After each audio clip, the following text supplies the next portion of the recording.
ਹੈ। ਲੜੀਵਾਰ ਗੁਰਬਾਣੀ ਸ਼ਬਦ ਵਿਚਾਰ। ਅੱਜ ਦੇ ਅੰਮ੍ਰਿਤਮਈ ਬਚਨਾਂ ਦਾ ਪਾਠ ਆਪ ਜੀਆਂ ਨੇ ਭਾਈ ਸਾਹਿਬ ਜੀ ਪਾਸੋਂ ਸਰਵਨ ਕੀਤਾ।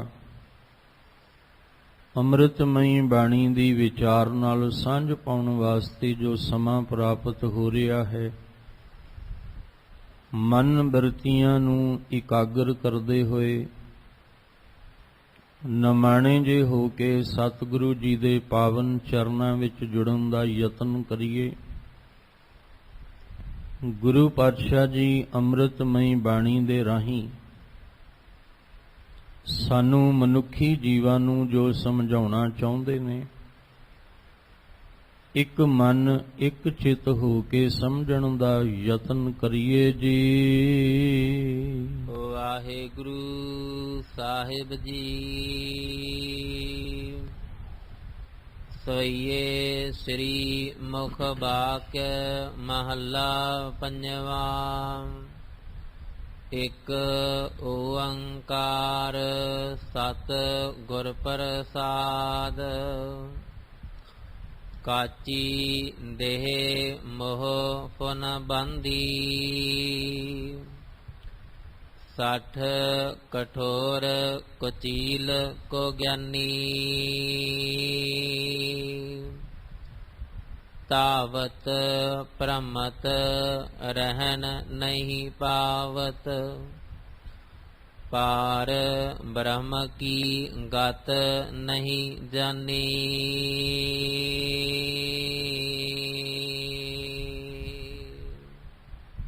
ਆਪ ਜੀ ਰੋਜ਼ਾਨਾ ਇਸ ਅਸਥਾਨ ਤੋਂ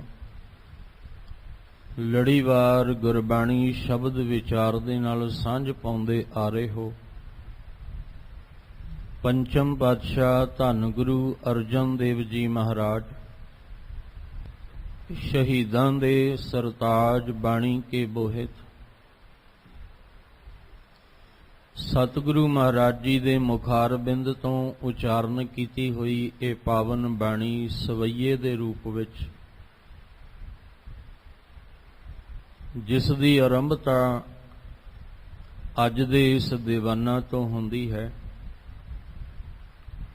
ਪਹਿਲੇ ਸਵਈਏ ਦਾ ਪਾਠ ਆਪ ਜੀਆਂ ਨੇ ਸਰਵਨ ਕੀਤਾ, ਜੋ ਗੁਰੂ ਗ੍ਰੰਥ ਸਾਹਿਬ ਮਹਾਰਾਜ ਜੀ ਦੀ ਪਵਿੱਤਰ ਬਾਣੀ ਪਾਵਨ ਅੰਗ 1387 ਦੇ ਉੱਪਰ ਸੁਭਾਏਮਾਨ ਹੈ। ਇਸ ਤੋਂ ਪਹਿਲਾਂ ਵੀ ਆਪ ਜੀਆਂ ਨੇ ਸਵਈਏ ਦੇ ਰੂਪ ਵਿੱਚ ਗੁਰੂ ਅਰਜਨ ਦੇਵ ਮਹਾਰਾਜ ਜੀ ਦੇ ਮੁਖਾਰਬਿੰਦ ਤੋਂ ਉਚਾਰਨ ਕੀਤੀ ਹੋਈ ਬਾਣੀ ਦਾ ਲਾਹਾ ਕਥਾ ਵਿਚਾਰ ਦੇ ਰੂਪ ਵਿੱਚ ਪ੍ਰਾਪਤ ਕੀਤਾ। ਸਤਿਗੁਰੂ ਮਹਾਰਾਜ ਜੀ ਅੱਜ ਵੀ ਕਿਰਪਾ ਕਰਦੇ ਨੇ ਕਿ ਸਵਈਏ ਸ਼੍ਰੀ ਮੁਖ ਵਾਕੇ, ਇਹ ਜਿਹੜੇ ਵਾਕ, ਇਹ ਜਿਹੜੇ ਪਾਵਨ ਪਵਿੱਤਰ ਬੋਲ ਨੇ, ਇਹ ਗੁਰੂ ਅਰਜਨ ਦੇਵ ਮਹਾਰਾਜ ਜੀ ਦੇ ਮੁਖਾਰਬਿੰਦ ਤੋਂ ਉਚਾਰਨ ਕੀਤੇ ਹੋਏ ਹਨ। ਆਰੰਭਤਾ ਵਿੱਚ ਗੁਰੂ ਸਾਹਿਬ ਜੀ ਨੇ ਕਿਰਪਾ ਕੀਤੀ। ਇੱਕ ਓੰਕਾਰ ਸਤਿਗੁਰ ਪ੍ਰਸਾਦ। ਇੱਕ ਅਕਾਲ ਪੁਰਖ, ਇੱਕ ਕਰਤਾ ਪੁਰਖ, ਜੋ ਸਾਰੇ ਸੰਸਾਰ ਦਾ ਸਿਰਜਣਹਾਰ ਔਰ ਸਾਰੇ ਸੰਸਾਰ ਦੇ ਜੀਆਂ ਦਾ ਪਾਲਣਹਾਰ ਹੈ। ਪਹਿਲੇ ਸਵਈਏ ਦੀ ਵਿਚਾਰ ਜਿਹੜੀ ਆਪਾਂ ਕੱਲ ਤੱਕ ਸਰਵਨ ਕੀਤੀ, ਉਹਦੇ ਵਿੱਚ ਗੁਰੂ ਸਾਹਿਬ ਜੀ ਨੇ ਅਕਾਲ ਉਸਤਤ ਕਰਦਿਆਂ ਹੋਇਆਂ ਸਾਨੂੰ ਬ੍ਰਹਮ ਦਾ ਗਿਆਨ ਦੇਣ ਦਾ ਯਤਨ ਕੀਤਾ ਕਿ ਸਾਨੂੰ ਸੰਸਾਰ ਵਿੱਚ ਰਹਿ ਕੇ ਨਿਰੰਕਾਰ ਦੀ ਸਮਝ ਆ ਜਾਏ, ਸਾਨੂੰ ਸੋਝੀ ਹੋ ਜਾਏ। ਹੁਣ ਸਾਨੂੰ ਸੋਝੀ ਕਿਉਂ ਆਏ, ਜਾਂ ਗੁਰੂ ਸਾਹਿਬ ਸਾਨੂੰ ਸੋਝੀ ਕਿਉਂ ਦਿੰਦੇ ਨੇ? ਕਿਉਂਕਿ ਅਸੀਂ ਅਰਦਾਸ ਕੀਤੀ ਸੀ ਕਿ ਗੁਰਾ ਇੱਕ ਦੇਹ 부ਝਾਈ, ਸਭਨਾ ਜੀਆਂ ਕਾ ਇੱਕ ਦਾਤਾ ਸੋ ਮੈਂ ਵਿਸਰ ਨਾ ਜਾਈ। ਕਿ ਸਾਨੂੰ ਸੰਸਾਰ ਦੀ ਸੋਝੀ ਤਾਂ ਹੈ, ਇਸ ਸਮਾਜ ਦੀ, ਦੁਨੀਆ ਦੇ ਕੋਨੇ-ਕੋਨੇ ਦਾ ਗਿਆਨ ਤੇ ਹੈ, ਸਮਾਜ ਦੀ ਸੋਝੀ ਤਾਂ ਹੈ, ਪਰ ਸਾਨੂੰ ਨਿਰੰਕਾਰ ਦੀ ਸੋਝੀ ਨਹੀਂ। ਸਾਨੂੰ ਅਕਾਲ ਪੁਰਖ ਵਾਹਿਗੁਰੂ ਦੀ ਸਮਝ ਨਹੀਂ। ਇੱਥੇ ਆ ਕੇ ਅਸੀਂ ਬੇਸਮਝ ਹੋ ਜਾਂਦੇ ਹਾਂ। ਤਾਂ ਗੁਰੂ ਸਾਹਿਬ ਜੀ ਨੇ ਫਿਰ ਅਕਾਲ ਉਸਤਤ ਕਰਦਿਆਂ ਹੋਇਆਂ ਨਿਰੰਕਾਰ ਦਾ ਗਿਆਨ ਸਾਨੂੰ ਦਿੱਤਾ। ਅੱਜ ਜਿਹੜੇ ਸਵਈਏ ਦੀ ਆਰੰਭਤਾ ਹੁੰਦੀ ਹੈ, ਇਹਦੇ ਵਿੱਚ ਸਾਡਾ ਜੀਵਨ ਬਿਆਨ ਕੀਤਾ ਕਿ ਹੇ ਮਨੁੱਖ, ਤੂੰ ਮਨੁੱਖ ਮਨ ਦੇ ਤਲ ਤੇ ਜਿਉਣ ਵਾਲਾ ਹੈ। ਤੂੰ ਆਪਣੇ ਤਨ ਨੂੰ ਨਹੀਂ, ਆਪਣੇ ਮਨ ਦੀ ਹਾਲਤ ਨੂੰ ਵੇਖ। ਤੂੰ ਆਪਣੇ ਮਨ ਦੀ ਅਵਸਥਾ ਨੂੰ ਵੇਖ ਕਿ ਮਨ ਵਿੱਚ ਕਿੰਨੀਆਂ ਬੁਰਾਈਆਂ ਭਰੀਆਂ ਪਈਆਂ ਨੇ, ਮਨ ਦੇ ਵਿੱਚ ਕਿੰਨੇ ਵਿਕਾਰ ਭਰੇ ਪਏ ਨੇ, ਮਨ ਅੰਦਰ ਕਿੰਨਾ ਮਲੀਨ ਹੋਇਆ ਪਿਆ ਹੈ। ਬਾਹਰੋਂ ਤਾਂ ਤੇਰੇ ਕੋਲ ਗਿਆਨ ਬਹੁਤ ਹੈ, ਬਾਹਰ ਦੀ ਸੋਝੀ, ਬਾਹਰ ਦੀ ਸਮਝ ਤੇਰੇ ਕੋਲ ਬਹੁਤ ਹੈ, ਪਰ ਅੰਦਰ ਅੰਦਰ ਤੇਰੇ ਕੋਲ ਅਗਿਆਨਤਾ ਤੋਂ ਸਿਵਾ ਕੁਝ ਵੀ ਨਹੀਂ। ਬਾਹਰ ਤੇਰੇ ਕੋਲ ਗਿਆਨ, ਰੋਜ਼ ਦਾ ਚਾਨਣ, ਰੋਸ਼ਨੀ ਹੈ, ਪਰ ਅੰਦਰ ਅੰਦਰ ਅਗਿਆਨਤਾ ਦੇ ਹਨੇਰੇ ਤੋਂ ਸਿਵਾ ਕੁਝ ਵੀ ਨਹੀਂ। ਜੇ ਤੂੰ ਇੱਕ ਅਕਾਲ ਪੁਰਖ ਪਰਮੇਸ਼ਵਰ ਦੇ ਚਰਨਾਂ ਵਿੱਚ ਸਦਾ ਲਈ ਆਤਮਿਕ ਤਲ ਤੇ ਸਮਾਉਣਾ ਚਾਹੁੰਦਾ ਹੈ, ਤਾਂ ਆਪਣੇ ਜੀਵਨ ਦੇ ਅੰਦਰ ਝਾਤ ਮਾਰ। ਤੈਨੂੰ ਬੁਰਾਈਆਂ ਨਜ਼ਰ ਆਉਣਗੀਆਂ, ਤੈਨੂੰ ਖਾਮੀਆਂ ਨਜ਼ਰ ਆਉਣਗੀਆਂ। ਜਦੋਂ ਤੈਨੂੰ ਅੰਦਰ ਦੀ ਬੁਰਾਈ, ਅੰਦਰ ਦੀਆਂ ਖਾਮੀਆਂ ਨਜ਼ਰ ਆਉਣਗੀਆਂ, ਫਿਰ ਤੇਰੇ ਅੰਦਰੋਂ ਅਰਦਾਸ ਦਾ ਜਨਮ ਹੋਏਗਾ। ਫਿਰ ਤੂੰ ਅਰਦਾਸ, ਬੇਨਤੀ, ਅਰਜ਼ੋਈ ਜਿਹੜੀ ਹੈ ਉਸ ਮਾਲਕ ਦੇ ਅੱਗੇ ਕਰ ਸਕੇਗਾ ਕਿ ਹੇ ਮਾਲਕ ਜੀ, ਮੇਰੇ ਤੇ ਮਿਹਰ ਕਰ ਦਿਓ, ਕਿਤੇ ਇਹ ਵਿਛੋੜਾ, ਇਹ ਭਟਕਣਾ ਖਤਮ ਹੋ ਜਾਏ ਤੇ ਤੁਹਾਡੇ ਚਰਨਾਂ ਦਾ ਮਿਲਾਪ ਮੈਨੂੰ ਮਿਲ ਜਾਏ। ਪਰ ਉਦੋਂ ਤੱਕ ਨਹੀਂ ਜਿੰਨਾ ਚਿਰ ਸਾਨੂੰ ਸਾਡੀਆਂ ਬੁਰਾਈਆਂ ਸਮਝ ਨਹੀਂ ਆਉਂਦੀਆਂ। ਸਾਡਾ ਦੁਖਾਂਤ ਕੀ ਹੈ ਕਿ ਅਸੀਂ ਹਜੇ ਦੂਜਿਆਂ ਦੀਆਂ ਬੁਰਾਈਆਂ ਨੂੰ ਵਾਚ ਰਹੇ ਹਾਂ, ਦੂਸਰਿਆਂ ਦੀਆਂ ਬੁਰਾਈਆਂ ਨੂੰ ਵੇਖ ਰਹੇ ਹਾਂ, ਪਰ ਸਾਨੂੰ ਕਿਹਾ ਸੀ ਆਪ ਨੜੈ ਗਿਰੀਵਾਨ ਮੈਂ, ਸਿਰ ਨੀਵਾਂ ਕਰ ਦੇਖ। ਤੂੰ ਆਪਣੇ ਅੰਦਰ ਝਾਤੀ ਮਾਰ ਕੇ ਵੇਖ ਕਿ ਤੇਰੇ ਅੰਦਰ ਕਿੰਨੀਆਂ ਬੁਰਾਈਆਂ ਨੇ। ਜਿਨ੍ਹਾਂ ਨੇ ਫਿਰ ਗੁਰਬਾਣੀ ਦੇ ਰਾਹੀਂ ਹੁਣ ਅੰਦਰ ਝਾਤ ਕਿਵੇਂ ਵੱਜੇਗੀ, ਅੰਦਰ ਦੀ ਸੋਝੀ ਸਾਨੂੰ ਕਿਵੇਂ ਆਏਗੀ? ਜਦੋਂ ਅਸੀਂ ਗੁਰਬਾਣੀ ਦੇ ਨਾਲ ਜੁੜਾਂਗੇ। ਗੁਰਬਾਣੀ ਨੇ ਸਾਨੂੰ ਸਾਡੇ ਅੰਦਰ ਦੀ ਸੋਝੀ, ਸਾਡੇ ਅੰਦਰ ਦਾ ਗਿਆਨ ਕਰਵਾਉਣਾ ਹੈ। ਜਿਵੇਂ ਜਿਵੇਂ ਅਸੀਂ ਅੰਮ੍ਰਿਤ ਬਾਣੀ ਦਾ ਅਭਿਆਸ ਕਰਦੇ ਚੱਲਾਂਗੇ, ਤਿਵੇਂ ਤਿਵੇਂ ਸਮਝ ਆਉਂਦੀ ਜਾਏਗੀ ਕਿ ਮਨ ਜਿਹੜਾ ਹੈ ਉਹ ਕਠੋਰ ਹੈ, ਮਨ ਜਿਹੜਾ ਹੈ ਕਾਮੀ ਹੈ, ਮਨ ਕ੍ਰੋਧੀ ਹੈ, ਮਨ ਲੋਭੀ ਹੈ, ਮਨ ਹੰਕਾਰੀ ਹੈ, ਮਨ ਝੂਠਾ ਹੈ, ਮਨ ਵਿਕਾਰੀ ਹੈ। ਮਨ ਅੰਦਰ ਕੁਚੀਲ ਹੋਇਆ ਪਿਆ ਹੈ, ਮਨ ਦੇ ਵਿੱਚ ਅਗਿਆਨਤਾ ਦਾ ਹਨੇਰਾ ਭਰਿਆ ਪਿਆ ਹੈ। ਫਿਰ ਸਮਝ ਆਏਗੀ ਕਿ ਸਭ ਅਵਗਣ, ਮੈਂ ਗੁਣ ਨਹੀਂ ਕੋਈ। ਅਵਗਣ ਹੀ ਅਵਗਣ ਨੇ, ਗੁਣ ਤਾਂ ਅੰਦਰ ਸ਼ੁਭ ਗੁਣ, ਕੋਈ ਚੰਗਾ ਨੇਕ ਕੰਮ ਨਜ਼ਰ ਹੀ ਨਹੀਂ ਆਉਂਦਾ। ਅਵਗਣ ਹੀ ਅਵਗਣ ਭਰੇ ਪਏ ਨੇ। ਇਸ ਲਈ ਸਾਹਿਬ ਜੀ ਕਹਿੰਦੇ ਇੱਕ ਓੰਕਾਰ, ਇੱਕ ਅਕਾਲ ਪੁਰਖ ਪਰਮੇਸ਼ਵਰ। ਜੇ ਤੂੰ ਆਤਮਿਕ ਤਲ ਤੇ ਨਿਰੰਕਾਰ ਨੂੰ ਜਾਣਨਾ ਚਾਹੁੰਦਾ ਹੈ ਜਾਂ ਸਮਾਉਣਾ ਚਾਹੁੰਦਾ ਹੈ, ਤਾਂ ਸਤ ਗੁਰ, ਜਿਸ ਗੁਰੂ ਕੋਲ ਸੱਚਾ ਗਿਆਨ ਹੈ, ਉਸ ਗੁਰੂ ਸਾਹਿਬ ਜੀ ਦੀ ਕਿਰਪਾ ਦਾ ਪਾਤਰ ਬਣ। ਗੁਰੂ ਦੀ ਕਿਰਪਾ ਦੇ ਦੁਆਰਾ ਹੀ ਤੈਨੂੰ ਨਿਰੰਕਾਰ ਦੀ ਸਮਝ ਆਏਗੀ। ਗੁਰੂ ਸਾਹਿਬ ਜੀ ਦੀ ਕਿਰਪਾ ਦੇ ਦੁਆਰਾ ਹੀ ਤੈਨੂੰ ਆਪਣੇ ਆਪੇ ਦੀ ਸਮਝ ਆਏਗੀ। ਹੁਣ ਦੋਨੇ ਗੱਲਾਂ ਆਪਾਂ ਸਮਝਣੀਆਂ ਨੇ, ਕਿਉਂਕਿ ਅਰਦਾਸ ਦਾ ਜਨਮ ਹੀ ਤਾਂ ਹੋਣਾ ਹੈ। ਸਾਡੇ ਅੰਦਰੋਂ ਪੁਕਾਰ ਹੀ ਤਾਂ ਹੀ ਨਿਕਲੇਗੀ, ਅਰਦਾਸ ਅਰਜ਼ੋਈ ਸਾਡੇ ਅੰਦਰ ਦੀ ਤਾਂ ਹੀ ਉਸ ਮਾਲਕ ਦੇ ਦਰ ਤੇ ਪਹੁੰਚੇਗੀ ਜੇ ਸਾਨੂੰ ਆਪਣੀ ਵੀ ਸੋਝੀ ਹੋਏਗੀ ਤੇ ਨਿਰੰਕਾਰ ਦੀ ਵੀ। ਕਿਉਂਕਿ ਸਾਨੂੰ ਆਪਣੀ ਵੀ ਸੋਝੀ ਨਹੀਂ ਤੇ ਨਿਰੰਕਾਰ ਦੀ ਵੀ ਨਹੀਂ, ਅਸੀਂ ਅਰਦਾਸ ਕਰਨੀ ਕਿੱਥੇ ਹੈ, ਕਰ ਕਿੱਥੇ ਰਹੇ ਹਾਂ? ਅਰਦਾਸ ਕਰਨੀ ਕਾਹਦੀ ਸੀ, ਕਰ ਕਾਹਦੀ ਰਹੇ ਹਾਂ? ਸਾਨੂੰ ਕਿਹਾ ਸੀ ਅਰਦਾਸ ਇੱਕ ਅੱਗੇ ਕਰਨੀ ਹੈ, ਪਰ ਬੰਦਾ ਤੇ ਪਤਾ ਨਹੀਂ ਕਿੰਨੀਆਂ ਅੱਗੇ ਅਰਦਾਸ ਕਰਨ ਲਈ ਹੱਥ ਜੋੜ ਕੇ ਖਲੋ ਜਾਂਦਾ ਹੈ। ਜਿੱਧਰ ਕੋਈ ਕਹੇ ਉਧਰ ਹੀ ਤੁਰ ਜਾਂਦਾ। ਇਹਦਾ ਮਤਲਬ ਇੱਕ ਦੀ ਸਮਝ ਨਹੀਂ। ਤੇ ਦੂਸਰੀ ਅਰਦਾਸ ਕਰਨੀ ਕੀ ਹੈ, ਆਪਾਂ ਕਰ ਕੀ ਰਹੇ ਹਾਂ? ਜੇ ਇਹਦਾ ਗਿਆਨ ਜਦੋਂ ਸਾਨੂੰ ਗੁਰਬਾਣੀ ਦੇ ਰਾਹੀਂ ਹੋਏਗਾ, ਫਿਰ ਅਸੀਂ ਉਹ ਅਰਦਾਸ ਕਰਾਂਗੇ ਜਿਹੜੀ ਅਸੀਂ ਕਰਨੀ ਹੈ। ਸਾਡੀ ਉਹ ਪੁਕਾਰ ਹੋਏਗੀ ਜਿਹੜੀ ਪੁਕਾਰ ਅਸੀਂ ਕਰਕੇ ਅਕਾਲ ਪੁਰਖ ਮਾਲਕ ਜੀ ਨੂੰ ਸੁਣਾਉਣਾ ਚਾਹੁੰਦੇ ਹਾਂ ਕਿ ਸਾਡਾ ਇਹ ਜਨਮਾਂ ਜਨਮਾਂ ਦਾ ਵਿਛੋੜਾ ਕਿਤੇ ਮਿਲਾਪ ਦੇ ਵਿੱਚ ਬਦਲ ਜਾਏ। ਇਸ ਲਈ ਗੁਰੂ ਅਰਜਨ ਦੇਵ ਮਹਾਰਾਜ ਜੀ ਨੇ ਅੱਜ ਅਗਲੇ ਸਵਈਏ ਵਿੱਚ ਕਿਰਪਾ ਕੀਤੀ। ਪਹਿਲੇ ਅਕਾਲ ਪੁਰਖ ਦੀ ਸੋਝੀ ਦਿੱਤੀ, ਹੁਣ ਅੱਜ ਦੇ ਬਚਨਾਂ ਵਿੱਚ ਸਾਨੂੰ ਸਾਡੀ ਸੋਝੀ ਕਰਾਉਂਦੇ ਨੇ, ਗਿਆਨ ਦੇ ਕੇ ਸਾਨੂੰ ਸਮਝਾਉਂਦੇ ਨੇ। ਕਾਚੀ ਦੇਹ ਮੋਹ ਫੁਨ ਬੰਦੀ। ਹੇ ਪ੍ਰਾਣੀ, ਆ ਜਿਹੜੀ ਤੇਰੀ ਦੇਹ ਹੈ ਨਾ, ਆ ਸਰੀਰ, ਇਹ ਬਾਡੀ, ਇਹ ਤੇਰੀ ਕੱਚੀ ਹੈ।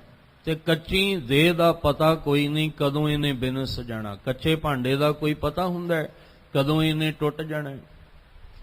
ਕੱਚੇ ਭਾਂਡੇ ਦਾ ਕੋਈ ਭਰੋਸਾ ਨਹੀਂ ਹੈ ਕਦੋਂ ਇਹਨੇ ਟੁੱਟ ਜਾਣਾ। ਗੁਰਬਾਣੀ ਵਿੱਚ ਉਦਾਹਰਨਾਂ ਦੇ ਦੇ ਕੇ ਸਮਝਾਇਆ ਗਿਆ ਕਿ ਜਿਹੜੇ ਦਰਿਆਵਾਂ ਦੇ ਕਿਨਾਰੇ ਹੁੰਦੇ ਨੇ ਇਹ ਵੀ ਕੱਚੇ ਹੁੰਦੇ ਨੇ, ਤੇ ਜਿਹੜੇ ਮਿੱਟੀ ਦੇ ਬਣੇ ਹੋਏ ਭਾਂਡੇ ਹੁੰਦੇ ਨੇ ਉਹ ਵੀ ਕੱਚੇ ਹੁੰਦੇ ਨੇ। ਨਾ ਦਰਿਆਵਾਂ ਦੇ ਕਿਨਾਰਿਆਂ ਦੇ ਟੁੱਟਣ ਭੱਜਣ ਦਾ ਪਤਾ ਲੱਗਦਾ ਹੈ, ਤੇ ਨਾ ਹੀ ਮਿੱਟੀ ਦੇ ਬਣੇ ਹੋਏ ਭਾਂਡਿਆਂ ਦਾ ਪਤਾ ਲੱਗਦਾ ਹੈ ਕਿਹੜੇ ਵੇਲੇ ਟੁੱਟ ਜਾਣ। ਇਸੇ ਤਰ੍ਹਾਂ ਹੇ ਪ੍ਰਾਣੀ, ਆ ਜਿਹੜੀ ਦੇਹ ਤੈਨੂੰ ਦਿੱਤੀ ਹੈ ਨਾ, ਸਰੀਰ, ਇਹ ਵੀ ਇੱਕ ਕੱਚਾ ਹੈ, ਇਹ ਇੱਕ ਕੱਚਾ ਭਾਂਡਾ ਹੈ। ਇਹਦਾ ਵੀ ਪਤਾ ਨਹੀਂ ਕਦੋਂ ਇਹਨੇ ਫੁੱਟ ਜਾਣਾ ਹੈ, ਕਦੋਂ ਇਹਨੇ ਟੁੱਟ ਜਾਣਾ ਹੈ।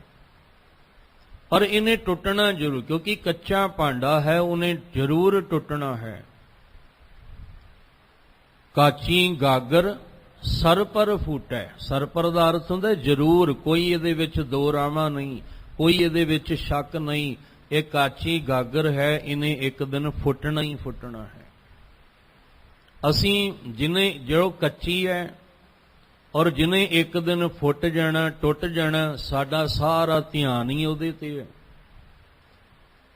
ਅਸੀਂ ਸਾਰਾ ਜੀਵਨ ਜਿਹੜਾ ਇਹ ਸਰੀਰ ਦੇ ਤਲ ਤੇ ਹੀ ਜਿਉਂ ਦਿੰਦੇ ਹਾਂ, ਅੰਦਰ ਕਦੀ ਝਾਤ ਮਾਰੀ ਨਹੀਂ ਕਿ ਮੇਰੇ ਅੰਦਰ ਕੀ ਭਰਿਆ ਪਿਆ ਹੈ, ਮੇਰੇ ਮਾਨਸਿਕ ਤਲ ਦੀ ਹਾਲਤ ਕੀ ਹੈ, ਮੇਰੇ ਆਤਮਿਕ ਮੰਡਲ ਦੀ ਹਾਲਤ ਕੀ ਹੈ। ਅਸੀਂ ਕਦੀ ਜਾਂਦੇ ਹੀ ਨਹੀਂ ਅੰਦਰ, ਕਿਉਂਕਿ ਸਾਰੀ ਜ਼ਿੰਦਗੀ ਸਾਨੂੰ ਦੇਹ ਸੰਭਾਲਣ 'ਚ ਹੀ ਲੱਗ ਜਾਂਦੀ ਹੈ। ਦੇਹ ਨੂੰ ਪਾਲਣਾ, ਦੇਹ ਨੂੰ ਸੰਭਾਲਣਾ, ਇਹਨੂੰ ਸਵਾਰਨਾ, ਇਹਨੂੰ ਸ਼ਿੰਗਾਰਨਾ, ਬਸ ਇਹਦੇ ਤੇ ਹੀ ਸਾਰਾ ਧਿਆਨ ਸਾਡਾ ਲੱਗ ਜਾਂਦਾ ਹੈ, ਜਿਹਦੇ ਨਾਲ ਜ਼ਿੰਦਗੀ ਦਾ ਸਮਾਂ ਗੁਜ਼ਰ ਜਾਂਦਾ ਹੈ। ਪਰ ਸਾਹਿਬ ਕਹਿੰਦੇ ਕੀ ਫਾਇਦਾ ਹੋਇਆ, ਗਾਗਰ ਤਾਂ ਕੱਚੀ ਸੀ, ਭਾਂਡਾ ਤਾਂ ਕੱਚਾ ਸੀ। ਇਸ ਭਾਂਡੇ ਨੂੰ ਸਾਰੀ ਉਮਰ ਤੋਂ ਸਵਾਰਦਾ ਸੰਭਾਲਦਾ ਰਿਹਾ। ਇੱਕ ਦਿਨ ਇਹ ਕਾਚੀ ਗਾਗਰ ਫੁੱਟ ਗਈ। ਇਹ ਦੇਹ ਮਿੱਟੀ ਦਾ ਭਾਂਡਾ ਸੀ, ਮਿੱਟੀ ਦਾ ਭਾਂਡਾ ਜਿਹੜਾ ਸੀ ਉਹ ਫੁੱਟ ਗਿਆ। ਫਿਰ ਤੂੰ ਸਾਰੀ ਉਮਰ ਕੀ ਕਮਾਇਆ ਤੇ ਕੀ ਗਵਾਇਆ?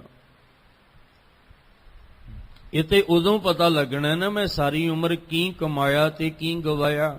ਜਿਹੜਾ ਭੁਲੇਖਾ ਸੀ ਕਿ ਮੈਂ ਸਾਰੀ ਉਮਰ ਇੰਨਾ ਕੁਝ ਕਮਾਇਆ, ਉਹ ਜਿਸ ਦਿਨ ਚੱਲਣਾ ਉਸ ਦਿਨ ਤੇ ਉਹ ਸਭ ਕੁਝ ਗਵਾ ਕੇ ਜਾਣਾ।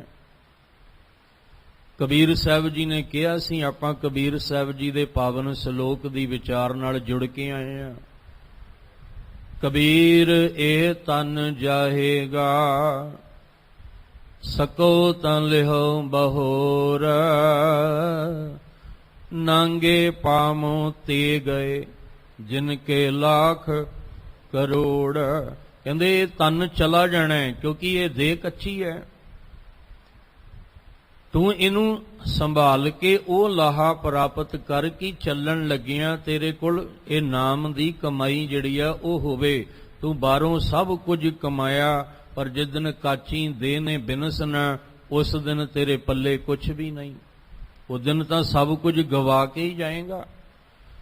ਉਸ ਦਿਨ ਤਾਂ ਇੱਕ ਕੌਡੀ ਵੀ ਜਿਹੜੀ ਆ ਉਹ ਤੇਰੇ ਪੱਲੇ ਨਹੀਂ ਪੈਣੀ ਤੇ ਨਾ ਤੇਰੇ ਕੰਮ ਆਉਣੀ। ਸਾਰੀ ਉਮਰ ਜਿਹਨੂੰ ਕਮਾਉਂਦੇ ਰਹੇ, ਅਖੀਰ ਉਹ ਕੰਮ ਨਹੀਂ ਆਇਆ, ਤੇ ਜਿਹਨੇ ਕੰਮ ਆਉਣਾ ਸੀ ਉਹਨੂੰ ਅਸੀਂ ਕਮਾਇਆ ਕੋਈ ਨਹੀਂ, ਕਿਉਂਕਿ ਕੱਚੀ ਦੇਹ ਵਿੱਚੋਂ ਅਸੀਂ ਨਿਕਲ ਹੀ ਨਹੀਂ ਸਕੇ। ਆ ਕੱਚੇ ਭਾਂਡੇ ਦੇ ਮੋਹ ਵਿੱਚੋਂ ਅਸੀਂ ਨਿਕਲ ਹੀ ਨਹੀਂ ਸਕੇ। ਸਾਡਾ ਇਸ ਕੱਚੇ ਭਾਂਡੇ ਨਾਲ ਹੀ ਮੋਹ ਪੈ ਗਿਆ, ਅੰਦਰ ਦੀ ਖੇਡ ਸਮਝ ਹੀ ਨਹੀਂ ਆਈ। ਅਸੀਂ ਭਾਂਡੇ ਅੰਦਰ ਵੇਖਿਆ ਹੀ ਨਹੀਂ, ਬਸ ਬਾਹਰੋਂ ਹੀ ਭਾਂਡੇ ਨੂੰ ਮੋਹ ਪਾ ਕੇ ਬਹਿ ਗਏ। ਉਦਾਹਰਨਾਂ ਦੇ ਦੇ ਕੇ ਸਮਝਾਇਆ ਗਿਆ ਬਾਣੀ ਵਿੱਚ। ਕੰਧੀ ਉੱਤੇ ਰੁਖੜਾ ਕਿਚਰਕ ਬੰਨੈ ਧੀਰ, ਕੱਚੇ ਭਾਂਡੇ ਰੱਖੀਐ ਕਿਚਰ ਤਾਈਂ ਨੀਰ। ਕਹਿੰਦੇ ਜਿਹੜਾ ਦਰਿਆਵਾਂ ਦੇ ਕਿਨਾਰੇ ਉੱਤੇ ਰੁੱਖ ਹੁੰਦੇ ਨੇ ਉਹ ਕਿੰਨਾ ਚਿਰ ਟਿਕੇ ਰਹਿ ਸਕਦੇ ਆ। ਕੱਚੇ ਭਾਂਡੇ ਦੇ ਵਿੱਚ ਪਾਣੀ ਕਿੰਨਾ ਚਿਰ ਟਿਕਿਆ ਰਹਿ ਸਕਦਾ ਹੈ। ਇਸੇ ਤਰ੍ਹਾਂ ਆ ਕੱਚੀ ਦੇ ਅੰਦਰ ਤੇਰੇ ਸਵਾਸਾਂ ਰੂਪੀ ਪਾਣੀ ਕਿੰਨਾ ਚਿਰ ਟਿਕਿਆ ਰਹਿ ਸਕਦਾ ਹੈ। ਇੱਕ ਦਿਨ ਤੇਰੀ ਆ ਕੱਚੀ ਦੇ ਨੇ ਵੀ ਬਿਨਸ ਜਾਣਾ, ਕਿਉਂਕਿ ਕਾਚੀ ਗਾਗਰ ਸਰ ਪਰ ਫੁੱਟੈ, ਇਹਨੇ ਤਾਂ ਇੱਕ ਦਿਨ ਫੁੱਟ ਜਾਣਾ। ਹੁਣ ਸਾਡੀ ਹਾਲਤ ਕੀ ਹੈ? ਸਾਹਿਬ ਜੀ ਕਹਿੰਦੇ ਨੇ ਕਾਚੀ ਦੇਹ, ਆ ਜਿਹੜਾ ਦੇਹ, ਆ ਜਿਹੜਾ ਸਰੀਰ ਸੀ ਇਹ ਕੱਚਾ ਸੀ। ਮੋਹ ਫੁੰਨ ਬੰਦੀ, ਪਰ ਇਹਨੂੰ ਮੋਹ ਨੇ ਜਿਹੜਾ ਸੀ ਉਹ ਬੰਨਿਆ ਪਿਆ। ਅਸੀਂ ਇਸ ਦੇਹ ਦੇ ਮੋਹ ਵਿੱਚੋਂ ਦੀ ਨਿਕਲ ਨਹੀਂ ਸਕੇ। ਹੁਣ ਮੋਹ ਕਿੱਥੋਂ ਪੈਦਾ ਹੋਇਆ? ਮਾਇਆ ਦੇ ਵਿੱਚੋਂ।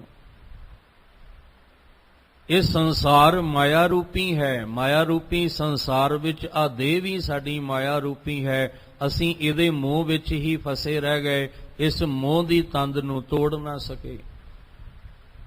ਇੱਕ ਦਿਨ ਸਵਾਸਾਂ ਦੀ ਤੰਦ ਤਾਂ ਟੁੱਟ ਗਈ, ਪਰ ਆ ਮੋਹ ਦੀ ਤੰਦ ਨਹੀਂ ਟੁੱਟ ਸਕੀ।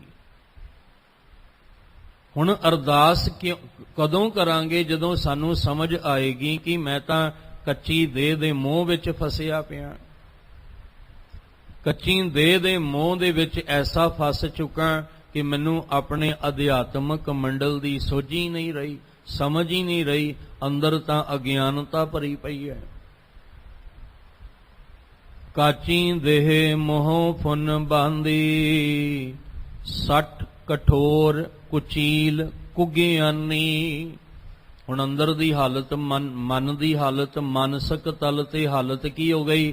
ਮਨ ਜਿਹੜਾ ਸੀ ਉਹ ਸੱਠ ਹੋ ਗਿਆ, ਮਨ ਕਠੋਰ ਹੋ ਗਿਆ, ਮਨ ਕੁਚੀਲ ਹੋ ਗਿਆ। ਔਰ ਮਨ ਕੀ ਸੀ? ਕਹਿਣ ਲੱਗੇ ਕੁਗਿਆਨੀ ਹੋ ਗਿਆ। ਇਸ ਮਨ ਦੇ ਅੰਦਰ ਕੀ ਮੂਰਖਤਾ ਆ ਗਈ। ਮੰਦ ਬੁੱਧੀ ਜਿਹਨੂੰ ਆਪਾਂ ਕਹਿੰਦੇ ਆ, ਇਹ ਮਾਨਸਿਕ ਤਲ ਤੇ ਮੰਦ ਬੁੱਧੀ ਵਾਲਾ ਹੋ ਗਿਆ, ਇਹ ਕਠੋਰ ਹੋ ਗਿਆ। ਇਹਦੇ ਅੰਦਰ ਇੰਨੀ ਕੁ ਕਠੋਰਤਾ ਆ ਗਈ ਕਿ ਕਿਸੇ ਉੱਤੇ ਦਇਆ ਨਹੀਂ, ਕਿਸੇ ਉੱਤੇ ਤਰਸ ਨਹੀਂ ਆਉਂਦਾ, ਕਿਸੇ ਉੱਤੇ ਇਹਨੂੰ ਰਹਿਮ ਨਹੀਂ ਆਉਂਦਾ। ਹੁਣ ਇਹ ਦੇਹ ਕੱਚੀ ਸੀ, ਮੋਹ ਦੀ ਤੰਦ ਐਸੀ ਜੁੜ ਗਈ, ਮੋਹ ਦੇ ਵਿੱਚ ਐਸਾ ਫਸ ਗਿਆ ਜਿਹਦੇ ਕਰਕੇ ਇਹ ਮੂਰਖ ਹੋ ਗਿਆ। ਮਨ ਵਿੱਚ ਕਠੋਰਤਾ ਜਿਹੜੀ ਸੀ ਆ ਗਈ, ਔਰ ਕੁਚੀਲ ਮੈਲਾ, ਅਤ ਦਾ ਮਲੀਨ। ਜਿਵੇਂ ਸਾਹਿਬ ਨੇ ਆਖਿਆ ਨਾ, ਭਾਂਡਾ ਅਤ ਮਲੀਨ ਧੋਤਾ ਹੱਛਾ ਨਾ ਹੋਏ ਸੀ। ਅਸੀਂ ਭਾਂਡਾ ਬਾਹਰੋਂ ਹੀ ਧੋਂਦੇ ਰਹੇ, ਅਸੀਂ ਬਾਹਰੋਂ ਹੀ ਭਾਂਡੇ ਨੂੰ ਸਵਾਰਦੇ ਰਹੇ, ਲਿਸ਼ਕਾਉਂਦੇ ਰਹੇ, ਬਾਹਰੋਂ ਹੀ ਪੋਚਾ ਪੋਚੀ ਕਰਦੇ ਰਹੇ, ਪਰ ਭਾਂਡਾ ਤੇ ਅੰਦਰ ਅਤ ਮਲੀਨ ਪਿਆ ਹੈ। ਅਤ ਦੀ ਮਲੀਨਤਾ ਭਰੀ ਪਈ ਹੈ, ਹੱਦ ਤੋਂ ਵੀ ਵੱਧ ਮਲੀਨਤਾ ਇਹਦੇ ਅੰਦਰ ਭਰੀ ਪਈ ਹੈ। ਸਾਹਿਬ ਕਹਿੰਦੇ ਅੰਦਰ ਦੀ ਹਾਲਤ ਕੀ ਹੈ? ਕੁਚੀਲ। ਕੁਚੀਲਤਾ ਕਰਕੇ, ਅੰਦਰ ਦੀ ਮਲੀਨਤਾ ਕਰਕੇ ਕੁਗਿਆਨੀ, ਚੰਗਾ ਗਿਆਨ ਲੈਣ ਦੀ ਬਜਾਏ ਅੰਦਰ ਮਾੜਾ ਗਿਆਨ ਆ ਗਿਆ, ਭੈੜਾ ਗਿਆਨ ਅੰਦਰ ਇਕੱਠਾ ਕਰਕੇ ਬੈਠਾ। ਹੁਣ ਜੋ ਭਾਂਡੇ ਦੇ ਵਿੱਚ ਹੋਏਗਾ ਉਹੀ ਕੁਛ ਨਿਕਲਣਾ। ਭਾਂਡੇ ਦੇ ਵਿੱਚ ਮਾੜਾ ਗਿਆਨ, ਭੈੜਾ ਗਿਆਨ ਹੈ ਤੇ ਅੰਦਰ ਫੁਰਨੇ ਵੀ ਮਾੜੇ ਹੀ ਬਣਨੇ, ਖਿਆਲ ਵੀ ਮਾੜੇ ਹੀ ਆਉਣੇ, ਵਿਚਾਰ ਵੀ ਮਾੜੀ ਹੈ, ਸੋਚ ਵੀ ਮਾੜੀ ਹੈ। ਤੇ ਜਿਹਦੇ ਅੰਦਰ ਦਾ ਭਾਂਡਾ ਮਲੀਨ ਹੋਏਗਾ ਉਹ ਕਰਮ ਚੰਗਾ ਕਿੱਥੋਂ ਕਰ ਲਏਗਾ? ਉਹ ਸੋਚ ਆਪਣੇ ਅੰਦਰ ਚੰਗੀ ਕਿੱਥੋਂ ਰੱਖ ਲਏਗਾ? ਉਹਦੀ ਵਿਚਾਰਧਾਰਾ ਚੰਗੀ ਕਿਵੇਂ ਹੋ ਸਕਦੀ ਹੈ? ਉਹਦਾ ਜੀਵਨ ਚੰਗਾ ਕਿਵੇਂ ਹੋ ਸਕਦਾ ਹੈ? ਉਹਦੇ ਅੰਦਰ ਮਲੀਨਤਾ ਹੈ ਤੇ ਉਹ ਕਰਮ ਵੀ ਮਾੜੇ ਕਰੇਗਾ, ਉਹਦੀ ਸੋਚ ਵੀ ਮਾੜੀ ਹੋਏਗੀ, ਉਹ ਕਰਮ ਵੀ ਜਿਹੜੇ ਨੇ ਭੈੜੇ ਕਰੇਗਾ। ਤੇ ਸਭ ਨੇ ਹੀ ਤੇ ਆਖਿਆ ਇਹ ਮਨੁੱਖ ਤੇਰੇ ਤੇ ਡਿਪੈਂਡ ਕਰਦਾ ਹੈ। ਤੂੰ ਚੰਗੀ ਸੋਚ ਰੱਖ ਕੇ ਚੰਗਾ ਕਰਮ ਕਰ ਤੇ ਚੰਗਾ ਫਲ ਲੈ ਲੈ, ਤੂੰ ਮਾੜੀ ਸੋਚ ਰੱਖ ਤੇ ਮਾੜਾ ਕਰਮ ਕਰ ਤੇ ਮਾੜਾ ਫਲ ਮਿਲੇਗਾ। ਇੱਥੇ ਤੇ ਦੋ ਹੀ ਗੱਲਾਂ ਨੇ, ਮੰਦਾ ਚੰਗਾ ਆਪਣਾ ਆਪੇ ਹੀ ਕੀਤਾ ਪਾਵਣਾ। ਇਹ ਤੂੰ ਦੇਖਣਾ ਕਿ ਤੂੰ ਆਪਣੇ ਇਹ ਮਾਨਸਿਕ ਮੰਡਲ ਨੂੰ ਕਿਸ ਤਰ੍ਹਾਂ ਦਾ ਰੱਖਣਾ ਹੈ।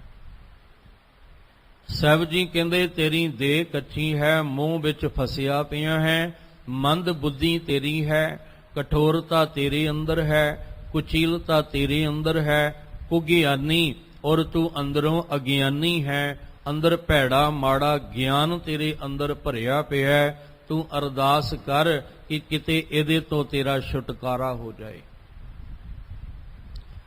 ਜਾਂ ਇਦਾਂ ਕਹਿ ਲਓ ਕਿ ਜਦੋਂ ਸਾਨੂੰ ਸਮਝ ਆਈ ਤੇ ਅਸੀਂ ਫਿਰ ਆਖਿਆ ਮਹਾਰਾਜ ਜੀਓ ਆਹ ਸਾਡੀ ਹਾਲਤ ਹੈ।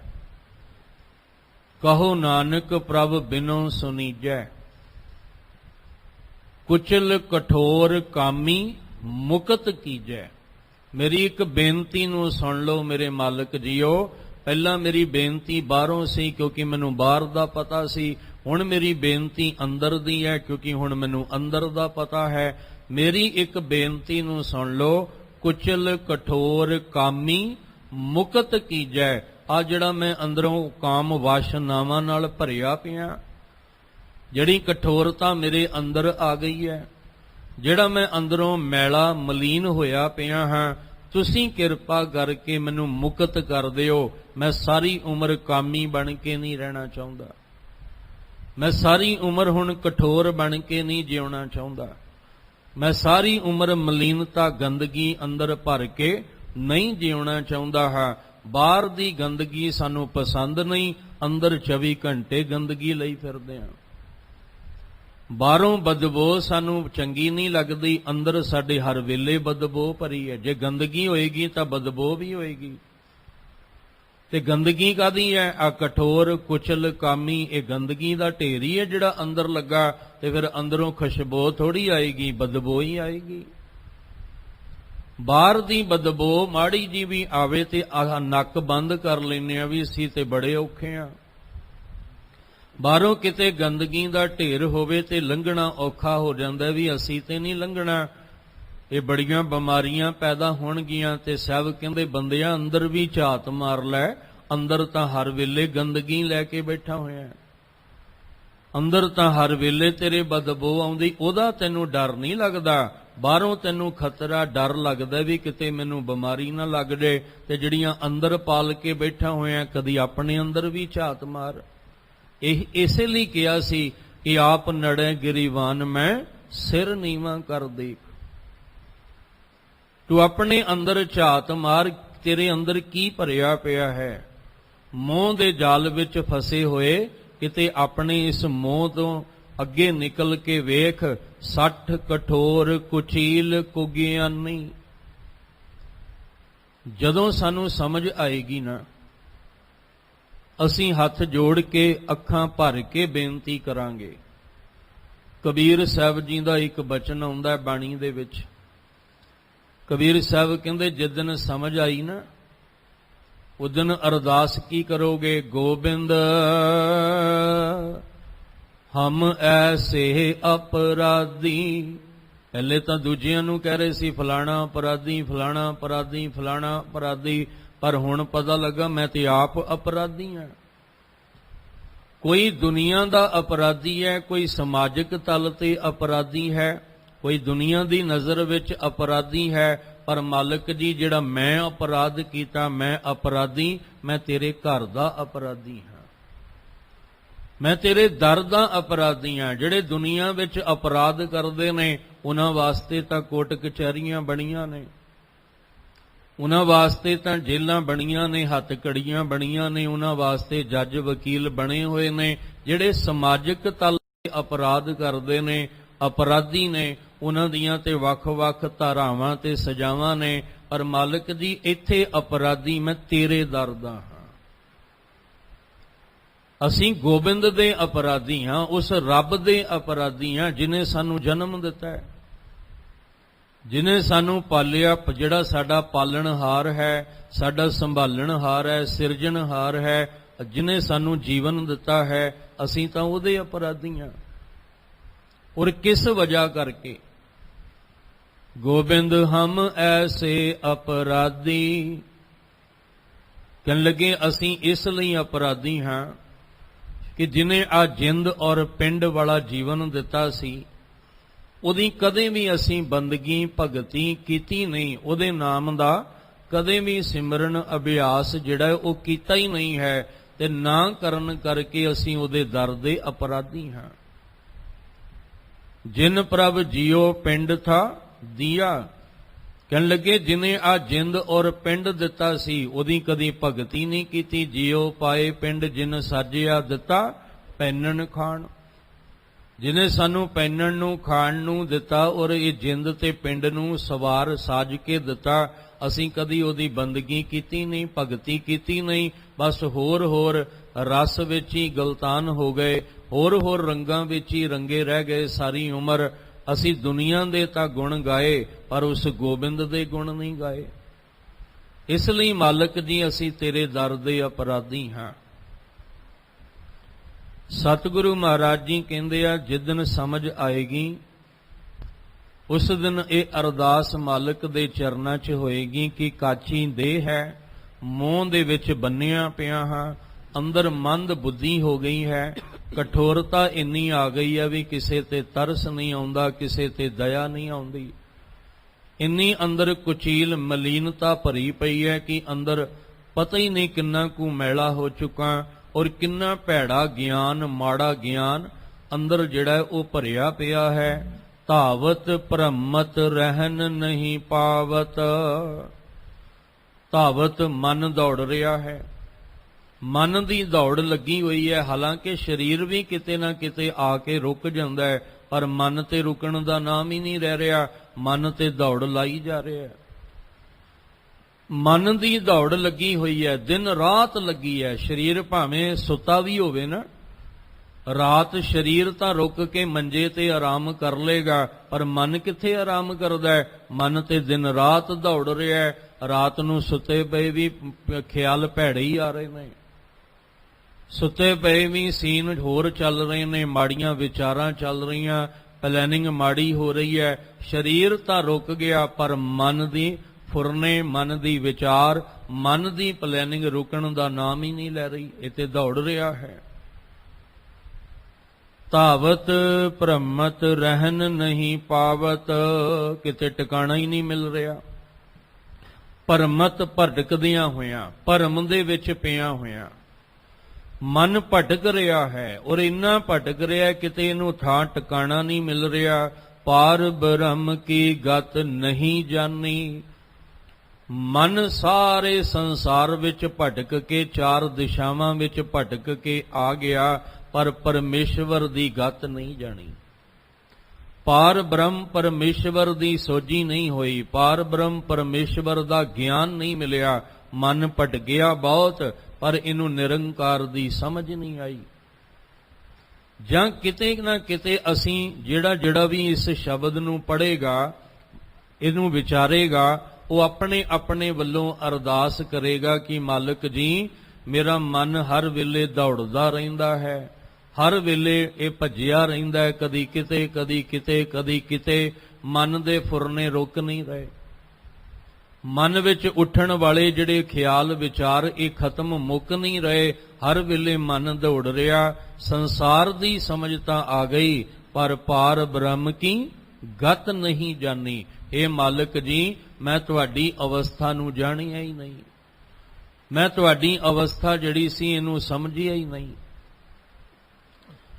ਕਿਉਂ? ਕਿਉਂਕਿ ਮੈਂ ਅੰਦਰੋਂ ਕੁਚੀਲ ਹੋਇਆ ਪਿਆ, ਅੰਦਰ ਅਗਿਆਨਤਾ ਦਾ ਹਨੇਰਾ ਹੀ ਇੰਨਾ ਜ਼ਿਆਦਾ ਹੈ ਕਿ ਭਟਕਦਿਆਂ ਜ਼ਿੰਦਗੀ ਦਾ ਸਮਾਂ ਗੁਜ਼ਰ ਚੱਲਾ, ਪਰ ਹਜੇ ਤੱਕ ਨਿਰੰਕਾਰ ਦੀ ਸੋਝੀ ਨਹੀਂ ਆਈ ਹੈ।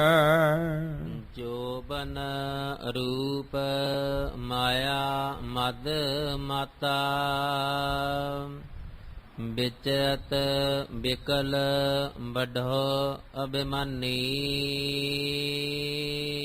ਪਾਰ ਬ੍ਰਹਮ ਪਰਮੇਸ਼ਵਰ ਦੀ ਸੋਝੀ ਨਹੀਂ ਆਈ, ਤੇ ਦੂਜੀ ਹਾਲਤ ਮੇਰੀ ਇਹ ਹੈ ਕਿ ਜੋਬਨ ਰੂਪ ਮਾਇਆ ਮਦ ਮਾਤਾ। ਕਹਿਣ ਲੱਗਿਆ ਜਿਹੜਾ ਜੋਬਨ ਹੈ, ਇਸ ਜੋਬਨ ਵਿੱਚ ਜਿਹੜਾ ਰੂਪ ਹੈ, ਜਿਹੜੀ ਸੁੰਦਰਤਾ ਹੈ, ਮੈਂ ਇਹਦੇ ਵਿੱਚ ਗਲਤਾਨ ਹੋਇਆ ਪਿਆ, ਤੇ ਜਿਹੜੀ ਆ ਸੰਸਾਰ ਰੂਪੀ ਮਾਇਆ ਹੈ, ਇਹਦਾ ਜਿਹੜਾ ਮਦ ਕਹਿੰਦੇ ਮਦਰਾ ਕਹਿੰਦੇ ਆ ਨਸ਼ੇ ਨੂੰ। ਇੱਥੇ ਮਾਤਾ ਜਿਹੜਾ ਉਹ ਜਿਕ ਹੁੰਦਾ ਮਾਂ ਵਾਸਤੇ ਮਾਤਾ, ਪਰ ਇੱਥੇ ਅਸੀਂ ਤੱਤੇ ਨੂੰ ਜ਼ੋਰ ਦੇਣਾ ਮਾਤਾ, ਉਹਦਾ ਮਤਲਬ ਹੁੰਦਾ ਮਤਿਆ ਹੋਇਆ, ਮਾਇਆ ਦੇ ਨਸ਼ੇ ਵਿੱਚ ਧੁੱਤ ਹੋਇਆ ਪਿਆ।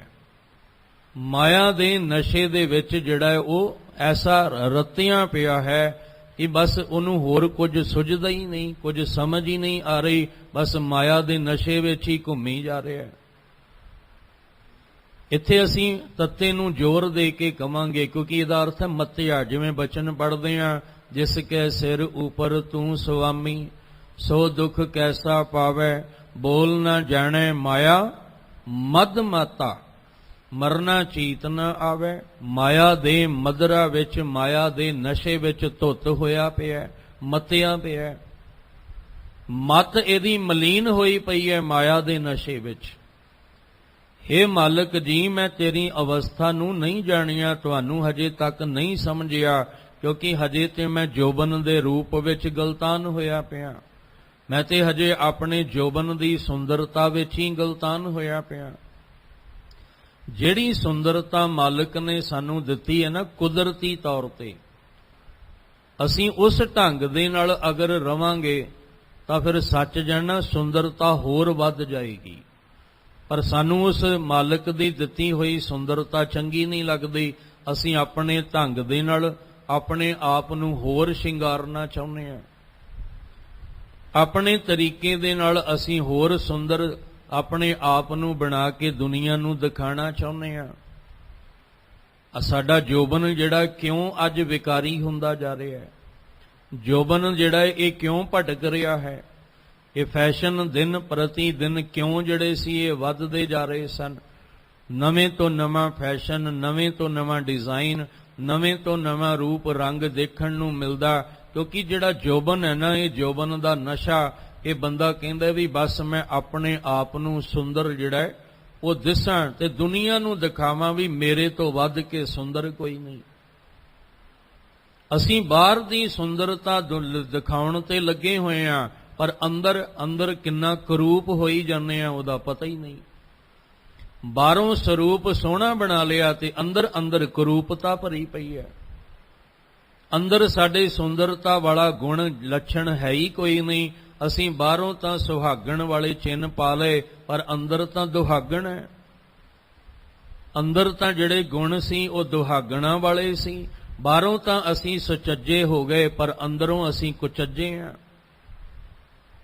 ਬਾਹਰੋਂ ਅਸੀਂ ਆਪਣੇ ਆਪ ਨੂੰ ਜਿਹੜਾ ਉਹ ਭਲਾ ਮਾਨਸ ਬਣਾ ਕੇ ਦੁਨੀਆ ਨੂੰ ਵਿਖਾਇਆ, ਪਰ ਅੰਦਰ ਤਾਂ ਸ਼ੈਤਾਨ ਬੈਠਾ ਹੈ।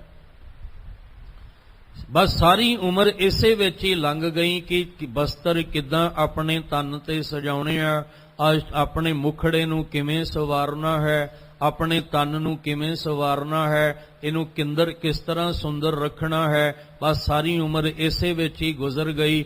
ਅੰਦਰ ਨੂੰ ਕਦੇ ਸੁੰਦਰ ਬਣਾਉਣ ਦਾ ਯਤਨ ਨਹੀਂ ਕੀਤਾ, ਸੋਚ ਕਦੀ ਸੋਹਣੀ ਬਣਾਈ ਨਹੀਂ, ਵਿਚਾਰਾਂ ਕਦੀ ਅੰਦਰ ਸੁੰਦਰ ਬਣਾਈਆਂ ਨਹੀਂ। ਬਸ ਬਾਹਰੋਂ ਹੀ ਸੁੰਦਰ ਦੁਨੀਆ ਨੂੰ ਬਣਾ ਵਿਖਾਉਂਦੇ ਰਹੇ।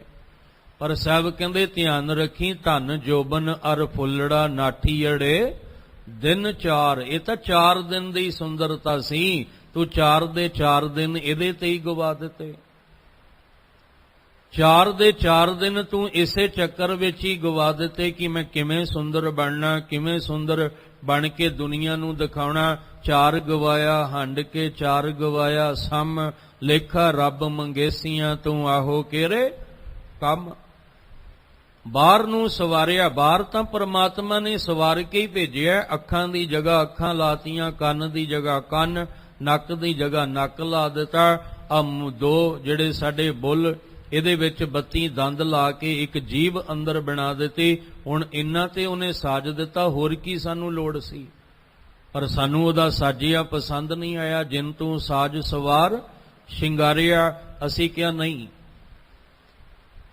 ਅਸੀਂ ਬਾਹਰ ਦੀ ਸੁੰਦਰਤਾ ਜਿਹੜੀਆਂ ਹੋਰ ਵਧਾਉਣੀ ਹੈ। ਇਸੇ ਚੱਕਰ ਵਿੱਚ ਅਸੀਂ ਆਪਣੇ ਅੰਦਰ ਦੀ ਕਰੂਪਤਾ ਵਧਾ ਲਈ।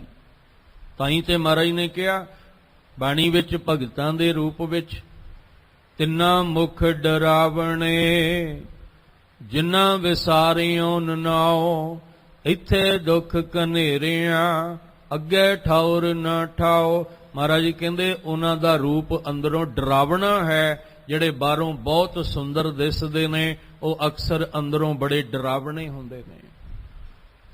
ਜਿੰਨਾ ਬਾਹਰੋਂ ਸੁੰਦਰ ਅਸੀਂ ਬਣਾ ਕੇ ਦੁਨੀਆ ਨੂੰ ਦਿਖਾਇਆ, ਕਾਸ਼ ਕਿਤੇ ਆਪਣੇ ਅੰਦਰ ਨੂੰ ਵੀ ਸੁੰਦਰ ਬਣਾ ਲੈਂਦੇ ਤਾਂ ਅੱਜ ਇਨਸਾਨੀਅਤ ਸ਼ਰਮਸਾਰ ਨਹੀਂ ਸੀ ਹੋਣੀ। ਅੱਜ ਇਸ ਇਨਸਾਨ ਨੂੰ ਦਾਗ ਧੱਬੇ ਨਹੀਂ ਸੀ ਲੱਗਣੇ। ਅੱਜ ਇਸ ਇਨਸਾਨ ਨੇ ਅਪਰਾਧੀ ਨਹੀਂ ਸੀ ਬਣਨਾ, ਗੁਨਾਹਗਾਰ ਨਹੀਂ ਸੀ ਬਣਨਾ। ਅੱਜ ਜਿੰਨੇ ਵੀ ਵਿਕਾਰਾਂ ਦਾ ਜਨਮ ਹੋਇਆ, ਉਹ ਵਿਕਾਰਾਂ, ਹੁਣੇ ਜਿੰਨੇ ਵਿਕਾਰ ਨੇ ਕਿ ਪਸ਼ੂ ਪੈਦਾ ਕਰ ਰਹੇ ਨੇ, ਪੰਛੀ ਪੈਦਾ ਕਰ ਰਹੇ ਨੇ, ਸਭ ਤੋਂ ਵੱਧ ਵਿਕਾਰ ਤੇ ਮਨੁੱਖ ਪੈਦਾ ਕਰ ਰਿਹਾ ਹੈ। ਚਲੋ ਉਹਨਾਂ ਵਿੱਚ ਤਾਂ ਇੱਕ ਇੱਕ ਵਿਕਾਰ ਹੋਏਗਾ, ਪਰ ਬੰਦੇ ਵਿੱਚ ਤਾਂ 5-5 ਵਿਕਾਰ ਨੇ। ਬੰਦੇ ਵਿੱਚ ਤਾਂ ਕਾਮੀ ਇਹ ਹੈ, ਕ੍ਰੋਧੀ ਇਹ ਹੈ, ਲੋਭੀ ਇਹ ਹੈ, ਹੰਕਾਰੀ ਇਹ ਹੈ, ਵਿਕਾਰੀ ਇਹ ਹੈ। ਔਰ ਜਿੰਨੇ ਵੀ ਜਿੰਨੀਆਂ ਵੀ ਜੇਲਾਂ ਬਣੀਆਂ ਨੇ, ਇਹ ਕਿਤੇ ਪਸ਼ੂਆਂ ਵਾਸਤੇ ਬਣੀਆਂ। ਆ ਕੋਰਟ ਕਚਹਿਰੀਆਂ ਬਣੀਆਂ ਨੇ, ਜੱਜ ਵਕੀਲ ਪੜ੍ਹਾਈਆਂ ਕਰਕੇ ਤਿਆਰ ਹੁੰਦੇ ਨੇ, ਕਿਤੇ ਜਾਨਵਰਾਂ ਪਸ਼ੂਆਂ ਵਾਸਤੇ ਨਹੀਂ, ਬੰਦਿਆਂ ਵਾਸਤੇ, ਮਨੁੱਖਾਂ ਵਾਸਤੇ ਹੁੰਦੇ ਨੇ। ਕਿਉਂਕਿ ਅਪਰਾਧ ਹੀ ਮਨੁੱਖ ਕਰਦਾ ਹੈ, ਗੁਨਾਹਗਾਰ ਹੀ ਮਨੁੱਖ ਹੈ। ਕਿਉਂ ਹੈ? ਕਿਉਂਕਿ ਇਹਨੇ ਆਪਣਾ ਬਾਹਰੋਂ ਤਾਂ ਸਵਾਰਿਆ, ਪਰ ਆਪਣਾ ਅੰਦਰ ਨਹੀਂ ਸਵਾਰਿਆ। ਅੰਦਰੋਂ ਕਰੂਪ ਹੁੰਦਾ ਗਿਆ, ਬਾਹਰੋਂ ਸੁੰਦਰ ਹੁੰਦਾ ਗਿਆ। ਅੰਦਰੋਂ ਭੈੜਾ ਹੁੰਦਾ ਗਿਆ, ਬਾਹਰੋਂ ਚੰਗਾ ਹੁੰਦਾ ਗਿਆ। ਅੰਦਰ ਦੀਆਂ ਵਿੱਚ ਮਨ ਵਿੱਚ ਖੋਟ ਰੱਖਦਾ ਰਿਹਾ, ਬਾਹਰੋਂ ਖਰਾ ਹੁੰਦਾ ਗਿਆ। ਅੰਦਰੋਂ ਖੋਟਾ ਤੇ ਬਾਹਰੋਂ ਖਰਾ। ਅੰਦਰੋਂ ਕਹਿ ਲੋ ਕਿ ਮਲੀਨਤਾ ਮੈਲ ਨਾਲ ਭਰਿਆ, ਬਾਹਰੋਂ ਨਿਰਮਲ ਹੁੰਦਾ ਗਿਆ। ਜੀਓ ਮੈਲੇ ਬਾਹਰੋਂ ਨਿਰਮਲ, ਬਾਹਰੋਂ ਨਿਰਮਲ ਹੋ ਗਿਆ ਜੀਓ, ਅੰਦਰੋਂ ਮੈਲਾ ਹੋ ਗਿਆ। ਹੁਣ ਅੰਦਰ ਦੀ ਮਲੀਨਤਾ ਵੇਖੀ ਕੋਈ ਨਹੀਂ, ਬਾਹਰੋਂ ਬਸ ਆਪਣੇ ਆਪ ਨੂੰ ਪਵਿੱਤਰ ਕਰਦਾ ਗਿਆ। ਪਰ ਸਾਹਿਬ ਕਹਿੰਦੇ ਫਾਇਦਾ ਕੀ ਹੋਇਆ? ਦੇਹ ਤਾਂ ਕੱਚੀ ਸੀ, ਕੱਚੀ ਦੇਹ ਬਿਨਸ ਗਈ ਤੇ ਤੇਰੇ ਅੰਦਰ ਦੀ ਮਲੀਨਤਾ ਅੰਦਰ ਹੀ ਰਹਿ ਗਈ, ਜਿਹਨੇ ਫਿਰ ਤੈਨੂੰ ਆਵਾਗਮਨ ਵਿੱਚ ਪਾ ਦਿੱਤਾ। ਫਿਰ ਤੂੰ ਆਵਾਗਮਨ ਦੇ ਜਾਲ ਵਿੱਚ ਫਸਿਆ ਰਿਹਾ। ਤੂੰ ਤਨ ਦੀ ਬਜਾ ਆਪਣੇ ਮਨ ਨੂੰ ਸਵਾਰਦਾ। ਗੁਰੂ ਘਰ ਇਸੇ ਲਈ ਨੇ, ਗੁਰਬਾਣੀ ਇਸੇ ਲਈ ਹੈ ਕਿ ਇੱਥੇ ਅਸੀਂ ਆਪਣੇ ਮਨ ਨੂੰ ਸਵਾਰਨ ਵਾਸਤੇ ਆਏ ਹਾਂ। ਇੱਥੇ ਆਪਣੇ ਅੰਦਰ ਨੂੰ ਸੁੰਦਰ ਬਣਾਉਣ ਵਾਸਤੇ ਆਏ ਹਾਂ। ਜੇ ਬਾਹਰੋਂ ਕੋਈ ਮੈਲੇ ਬਸਤਰ ਪਾਏ ਹੋਣ, ਕਿਸੇ ਦੀ ਸ਼ਕਲ ਸੂਰਤ ਚੰਗੀ ਨਾ ਹੋਵੇ, ਅਸੀਂ ਉਹਦਾ ਮਜ਼ਾਕ ਬਣਾਉਂਦੇ ਹਾਂ। ਉਹ ਅੰਦਰੋਂ ਭਾਵੇਂ ਲੱਖ ਗੁਣਾ ਸਾਡੇ ਨਾਲੋਂ ਚੰਗਾ ਹੋਵੇ। ਇਹੀ ਕਾਰਨ ਸੀ ਨਾ, ਗੁਰੂ ਹਰਗੋਬਿੰਦ ਸਾਹਿਬ ਜੀ ਨੇ ਪੁੱਛਿਆ ਇਹ ਕੌਣ ਹੈ ਬੱਚਾ? ਤੇ ਸਿੱਖਾਂ ਨੇ ਆਖਿਆ ਮਹਾਰਾਜ ਕੋਈ ਕੁੱਥਰਾ ਲੱਗਦਾ ਹੈ। ਸਾਹਿਬ ਕਹਿੰਦੇ ਤੁਹਾਡੀ ਨਜ਼ਰ ਵਿੱਚ ਕੁੱਥਰਾ ਕਿਉਂ ਹੈ? ਕਿਉਂਕਿ ਬਾਹਰ ਦੀ ਸ਼ਕਲ ਵੇਖੀ ਹੈ। ਮੈਂ ਅੰਦਰ ਵੇਖ ਕੇ, ਇਹਦਾ ਭਾਂਡਾ ਵੇਖ ਕੇ ਦੱਸ ਸਕਦਾ ਇਹ ਕੁੱਥਰਾ ਨਹੀਂ, ਇਹ ਸੁਥਰਾ ਹੈ। ਅਸੀਂ ਬਾਹਰੋਂ ਸੁਥਰੇ ਹਾਂ ਤੇ ਅੰਦਰੋਂ ਕੁੱਥਰੇ ਹਾਂ। ਮਾਫ ਕਰਨਾ, ਗੱਲੀ ਅਸੀਂ ਚੰਗੀਆਂ, ਆਚਾਰੀ ਬੁਰੀਆਂ ਹਾਂ। ਮਨੋਂ ਕੁਸੁੱਧਾਂ ਕਾਲੀਆਂ, ਬਾਹਰ ਚਿੱਟਵੀਆਂ ਹਾਂ। ਬਾਹਰੋਂ ਅਸੀਂ ਦੁੱਧ ਧੋਤੇ ਹਾਂ ਤੇ ਅੰਦਰ ਸਾਡੇ ਵਿਕਾਰਾਂ ਦੀ ਮੱਲ ਭਰੀ ਪਈ ਹੈ। ਉਦਾਹਰਨ ਦਿੱਤੀ ਸੀ ਨਾ ਸੱਪ ਦੀ, ਕਿ ਸੱਪ ਨੂੰ ਦੁੱਧ ਪੀਂਦਿਆਂ ਨਾ ਵੇਖੋ, ਅੰਦਰ ਜ਼ਹਿਰ ਵੇਖੋ, ਉਹਦਾ ਦੁੱਧ ਵੀ ਜ਼ਹਿਰ ਬਣ ਜਾਂਦਾ ਹੈ। ਸੱਪੇ ਦੁੱਧ ਪਿਆਈ ਹੈ, ਅੰਦਰ ਵਿਸ਼ ਨਿਕੋਰ। ਇਸ ਲਈ ਕਹਿ ਰਹੇ ਨੇ, ਕਹਿਣ ਲੱਗੇ ਅਰਦਾਸ ਕਰੋ ਕਿਤੇ ਅੰਦਰ ਵੀ ਸੁੰਦਰਤਾ ਆ ਜਾਏ। ਅੰਦਰ ਕੁਚੀਲ ਸੱਠ ਕਠੋਰ ਕੁਗਿਆਨੀ, ਇਹ ਗੰਦਗੀ ਅੰਦਰੋਂ ਨਿਕਲ ਜਾਏ। ਹੇ ਮਾਲਕ ਜੀ, ਮੈਂ ਤੁਹਾਡੀ ਅਵਸਥਾ ਨੂੰ ਨਹੀਂ ਜਾਣਿਆ। ਜੋਬਨ ਰੂਪ, ਮੈਂ ਜੋਬਨ ਦੀ ਸੁੰਦਰਤਾ ਵਿੱਚ, ਮਾਇਆ ਮਦ ਮਾਤਾ, ਇਸ ਮਾਇਆ ਦੇ ਨਸ਼ੇ ਦੇ ਵਿੱਚ ਮਸਤ ਹੋਇਆ ਪਿਆ। ਇਹਦੇ ਵਿੱਚ ਹੀ ਮੈਂ ਮਸਤ ਹੋ ਕੇ ਮਸਤੀਆਂ ਸੰਸਾਰ ਦੀਆਂ ਕਰਦਾ ਪਿਆ। ਵਿਚਰਤ ਬਿਕਲ ਵੱਡੋ ਅਭਿਮਾਨੀ, ਵਿਚਰਤ ਵਿਚਰ ਰਿਹਾ ਹਾਂ, ਭਟਕ ਰਿਹਾ ਹਾਂ ਇਸੇ ਚੱਕਰ ਦੇ ਵਿੱਚ। ਬਿਕਲ, ਮੇਰੀ ਹਾਲਤ ਜਿਹੜੀ ਹੈ ਵਿਆਕੁਲ ਹੋਈ ਪਈ ਹੈ, ਅੰਦਰੋਂ ਮੈਂ ਤੜਪ ਰਿਹਾ ਹਾਂ। ਇਸ ਸੰਸਾਰ ਵਿੱਚ ਵਿਆਕੁਲ ਹੋ ਕੇ ਮੈਂ ਸੰਸਾਰ ਦੇ ਵਿੱਚ ਜਿਹੜਾ ਭਟਕ ਰਿਹਾ ਹਾਂ, ਕਿਉਂਕਿ ਵੱਡੋ ਅਭਿਮਾਨੀ, ਵੱਡੋ ਉੱਤੇ ਘਨੋੜਾ ਲੱਗਾ ਹੋਇਆ ਹੈ। ਬਹੁਤ ਵੱਡਾ ਅਭਿਮਾਨ ਮੇਰੇ ਅੰਦਰ ਭਰਿਆ ਪਿਆ ਹੈ। ਮੈਂ ਅੰਦਰੋਂ ਬਹੁਤ ਵੱਡਾ ਹੰਕਾਰੀ ਹਾਂ। ਬਹੁਤ ਵੱਡਾ ਹੰਕਾਰ, ਇੰਨਾ ਵੱਡਾ ਹੰਕਾਰ ਕਿ ਰੱਬ ਵੀ ਸਮਝ ਵੀ ਨਹੀਂ ਆ ਰਿਹਾ, ਨਿਰੰਕਾਰ ਦੀ ਵੀ ਸੋਝੀ ਨਹੀਂ ਆ ਰਹੀ, ਨਿਰੰਕਾਰ ਦੀ ਵੀ ਸਮਝ ਨਹੀਂ ਆ ਰਹੀ। ਐਡਾ ਅੰਦਰ ਕੁਚੀਲ ਹੋ ਗਿਆ, ਇੰਨਾ ਅੰਦਰ ਕੁਗਿਆਨੀ ਹੋ ਗਿਆ, ਇੰਨਾ ਹੰਕਾਰ ਭਰ ਗਿਆ ਕਿ ਗੁਰੂ ਗ੍ਰੰਥ ਸਾਹਿਬ ਜੀ ਦੀ ਸਮਝ ਨਹੀਂ ਆ ਰਹੀ। ਗੁਰੂ ਗ੍ਰੰਥ ਸਾਹਿਬ ਜੀ ਦੀ ਪਾਕ ਪਵਿੱਤਰ ਬਾਣੀ ਇਹਨੂੰ ਸਮਝ ਨਹੀਂ ਆ ਰਹੀ। ਕਿਉਂ ਥਾਂ ਥਾਂ ਤੇ ਬਾਰ-ਬਾਰ ਬੇਅਦਬੀ ਹੁੰਦੀ ਹੈ? ਉਹਦਾ ਕਾਰਨ ਹੀ ਹੈ ਕਿ ਬਾਹਰੋਂ ਤਾਂ ਚੰਗਾ ਹੈ ਪਰ ਅੰਦਰੋਂ ਕੁਗਿਆਨੀ ਹੈ।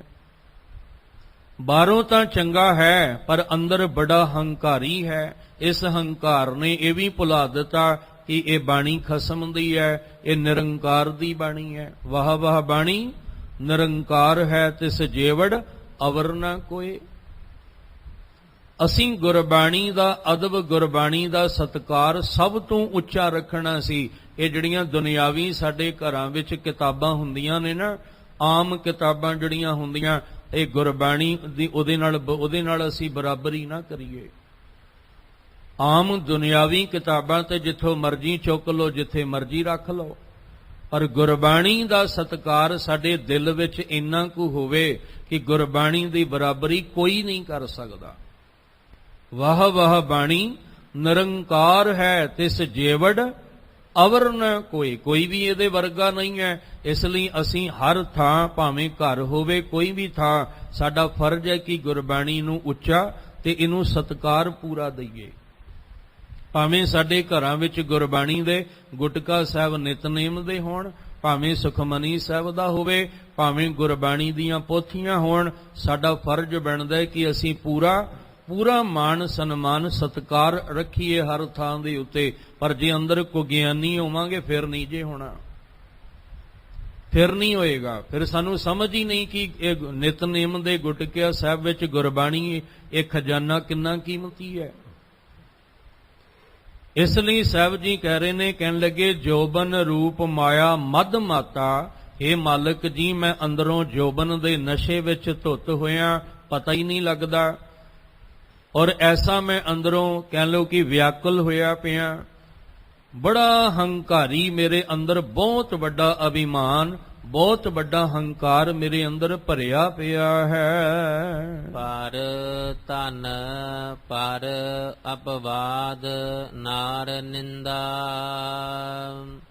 ਯਹ ਮਿੱਠੀ ਜੀਅ ਮਾਹੇ ਹਿਤਾਨੀ। ਇਹ ਅਸੀਂ ਗੁਰੂ ਗ੍ਰੰਥ ਸਾਹਿਬ ਪਾਤਸ਼ਾਹ ਅੱਗੇ ਖਲੋ ਕੇ ਬੇਨਤੀ ਕਰਨੀ ਹੈ। ਅਸੀਂ ਕਹਿਣਾ, ਮਹਾਰਾਜ ਆਹ ਹੈ ਮੇਰਾ ਅੰਦਰ ਦਾ ਜੀਵਨ, ਆਹ ਹੈ ਮੇਰੇ ਅੰਦਰ ਦੀ ਹਾਲਤ।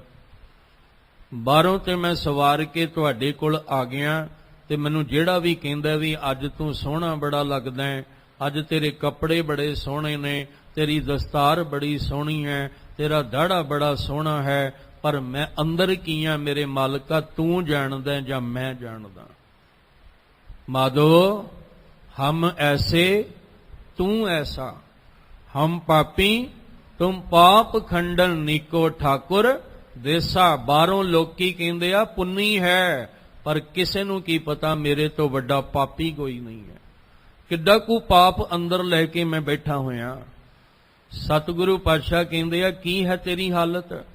ਪਰ ਧਨ ਪਰ ਅਪਵਾਦ ਨਾਰ ਨਿੰਦਾ, यह मीठी जिहि माहे हितानी हित आनी। कहने लगे पर धन पराया धन किवें अपना करना है, हर वेले दिमाग विच ये चलदा रहिंदा है। दिमाग विच की है? मन। मन दे विच पर धन नूं अपना किवें करना है, हर वेले फुरना चलदा रहिंदा है। हर वेले प्लैनिंग दिमाग विच हुंदी रहिंदी है कि किस तरह पर धन नूं अपना करना। भाव हर वेले सुरत उत्थे लगी हुई है, हर वेले मेरी सोच उस पासे है, ख्याल उस पासे है। पर अपवाद पराया झगड़ा। साहब जी कहंदे पर धन पर अपवाद नार निंदा। पराए नार, नार कहंदे इस्त्री। पराए धन नूं, पराए रूप नूं, पराई निंदा नूं। यह मीठी जी माहे हितानी, ये मेरे जीव नूं अंदरों मेरे मन नूं बड़ी मिठी लग रही है। किसी दी निंदा करनी बड़ी मिठी लगदी है, बड़ा स्वाद आउंदा है। पराए रूप नूं वेख के बड़ा स्वाद आउंदा है। ते महाराज कहंदे सी पर तरीया रूप ना पेखै नेतर। सानू बाणी और बाणी नाल जोड़ के इन्ना उच्चा जीवन दिता सी, ताई तां दुनिया माण करदी है, ताई तां सानू माण है गुरु के खालसे ते कि दूजियां दियां धीआं भैणां नूं उन्हां नूं छड़ा के उन्हां नूं बा इज्जत प्यार सत्कार नाल अपणियां भैणां अपणियां धीआं जाण के उन्हां नूं अपणियां मावां जाण के उन्हां दे घरां तक पहुंचा के आउणा और पूरे सत्कार दे नाल। साहब कहंदे मैं तैनूं ऐसा जीवन अंदरों बना देना कि हर कोई तैनूं मान सत्कार देवेगा, पर परतरीय रूप न पेखै नेतर। पर हालत की है? मन रे कौन कुमत तै लीनी, पर दारा निंदिया रस रचियो राम। भगत ने किनी भगती कीती नहीं, बस पराए रूप दे रस विच गलतान रिहा, पराई निंदिया नूं विच गलतान। आही चीज़ां मिठियां लगदियां रहियां ते जिहड़ी चीज़ मिठी लगदी है उधरों ध्यान हटदा ही नहीं। जिहड़ी चीज़ स्वाद देवे रस देवे मिठी लगे उस पासों ध्यान हटदा ही नहीं है।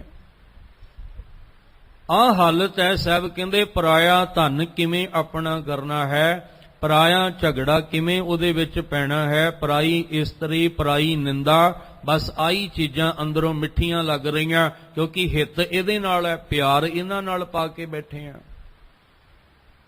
असीं मोह प्यार इन्हां नाल पा के बैठे हुए हैं। अखां रजदियां कोई नहीं पईयां, कंन रजदे कोई नहीं पए, जुबान रजदी कोई नहीं पई, इंद्रियां रजदियां कोई नहीं पईयां।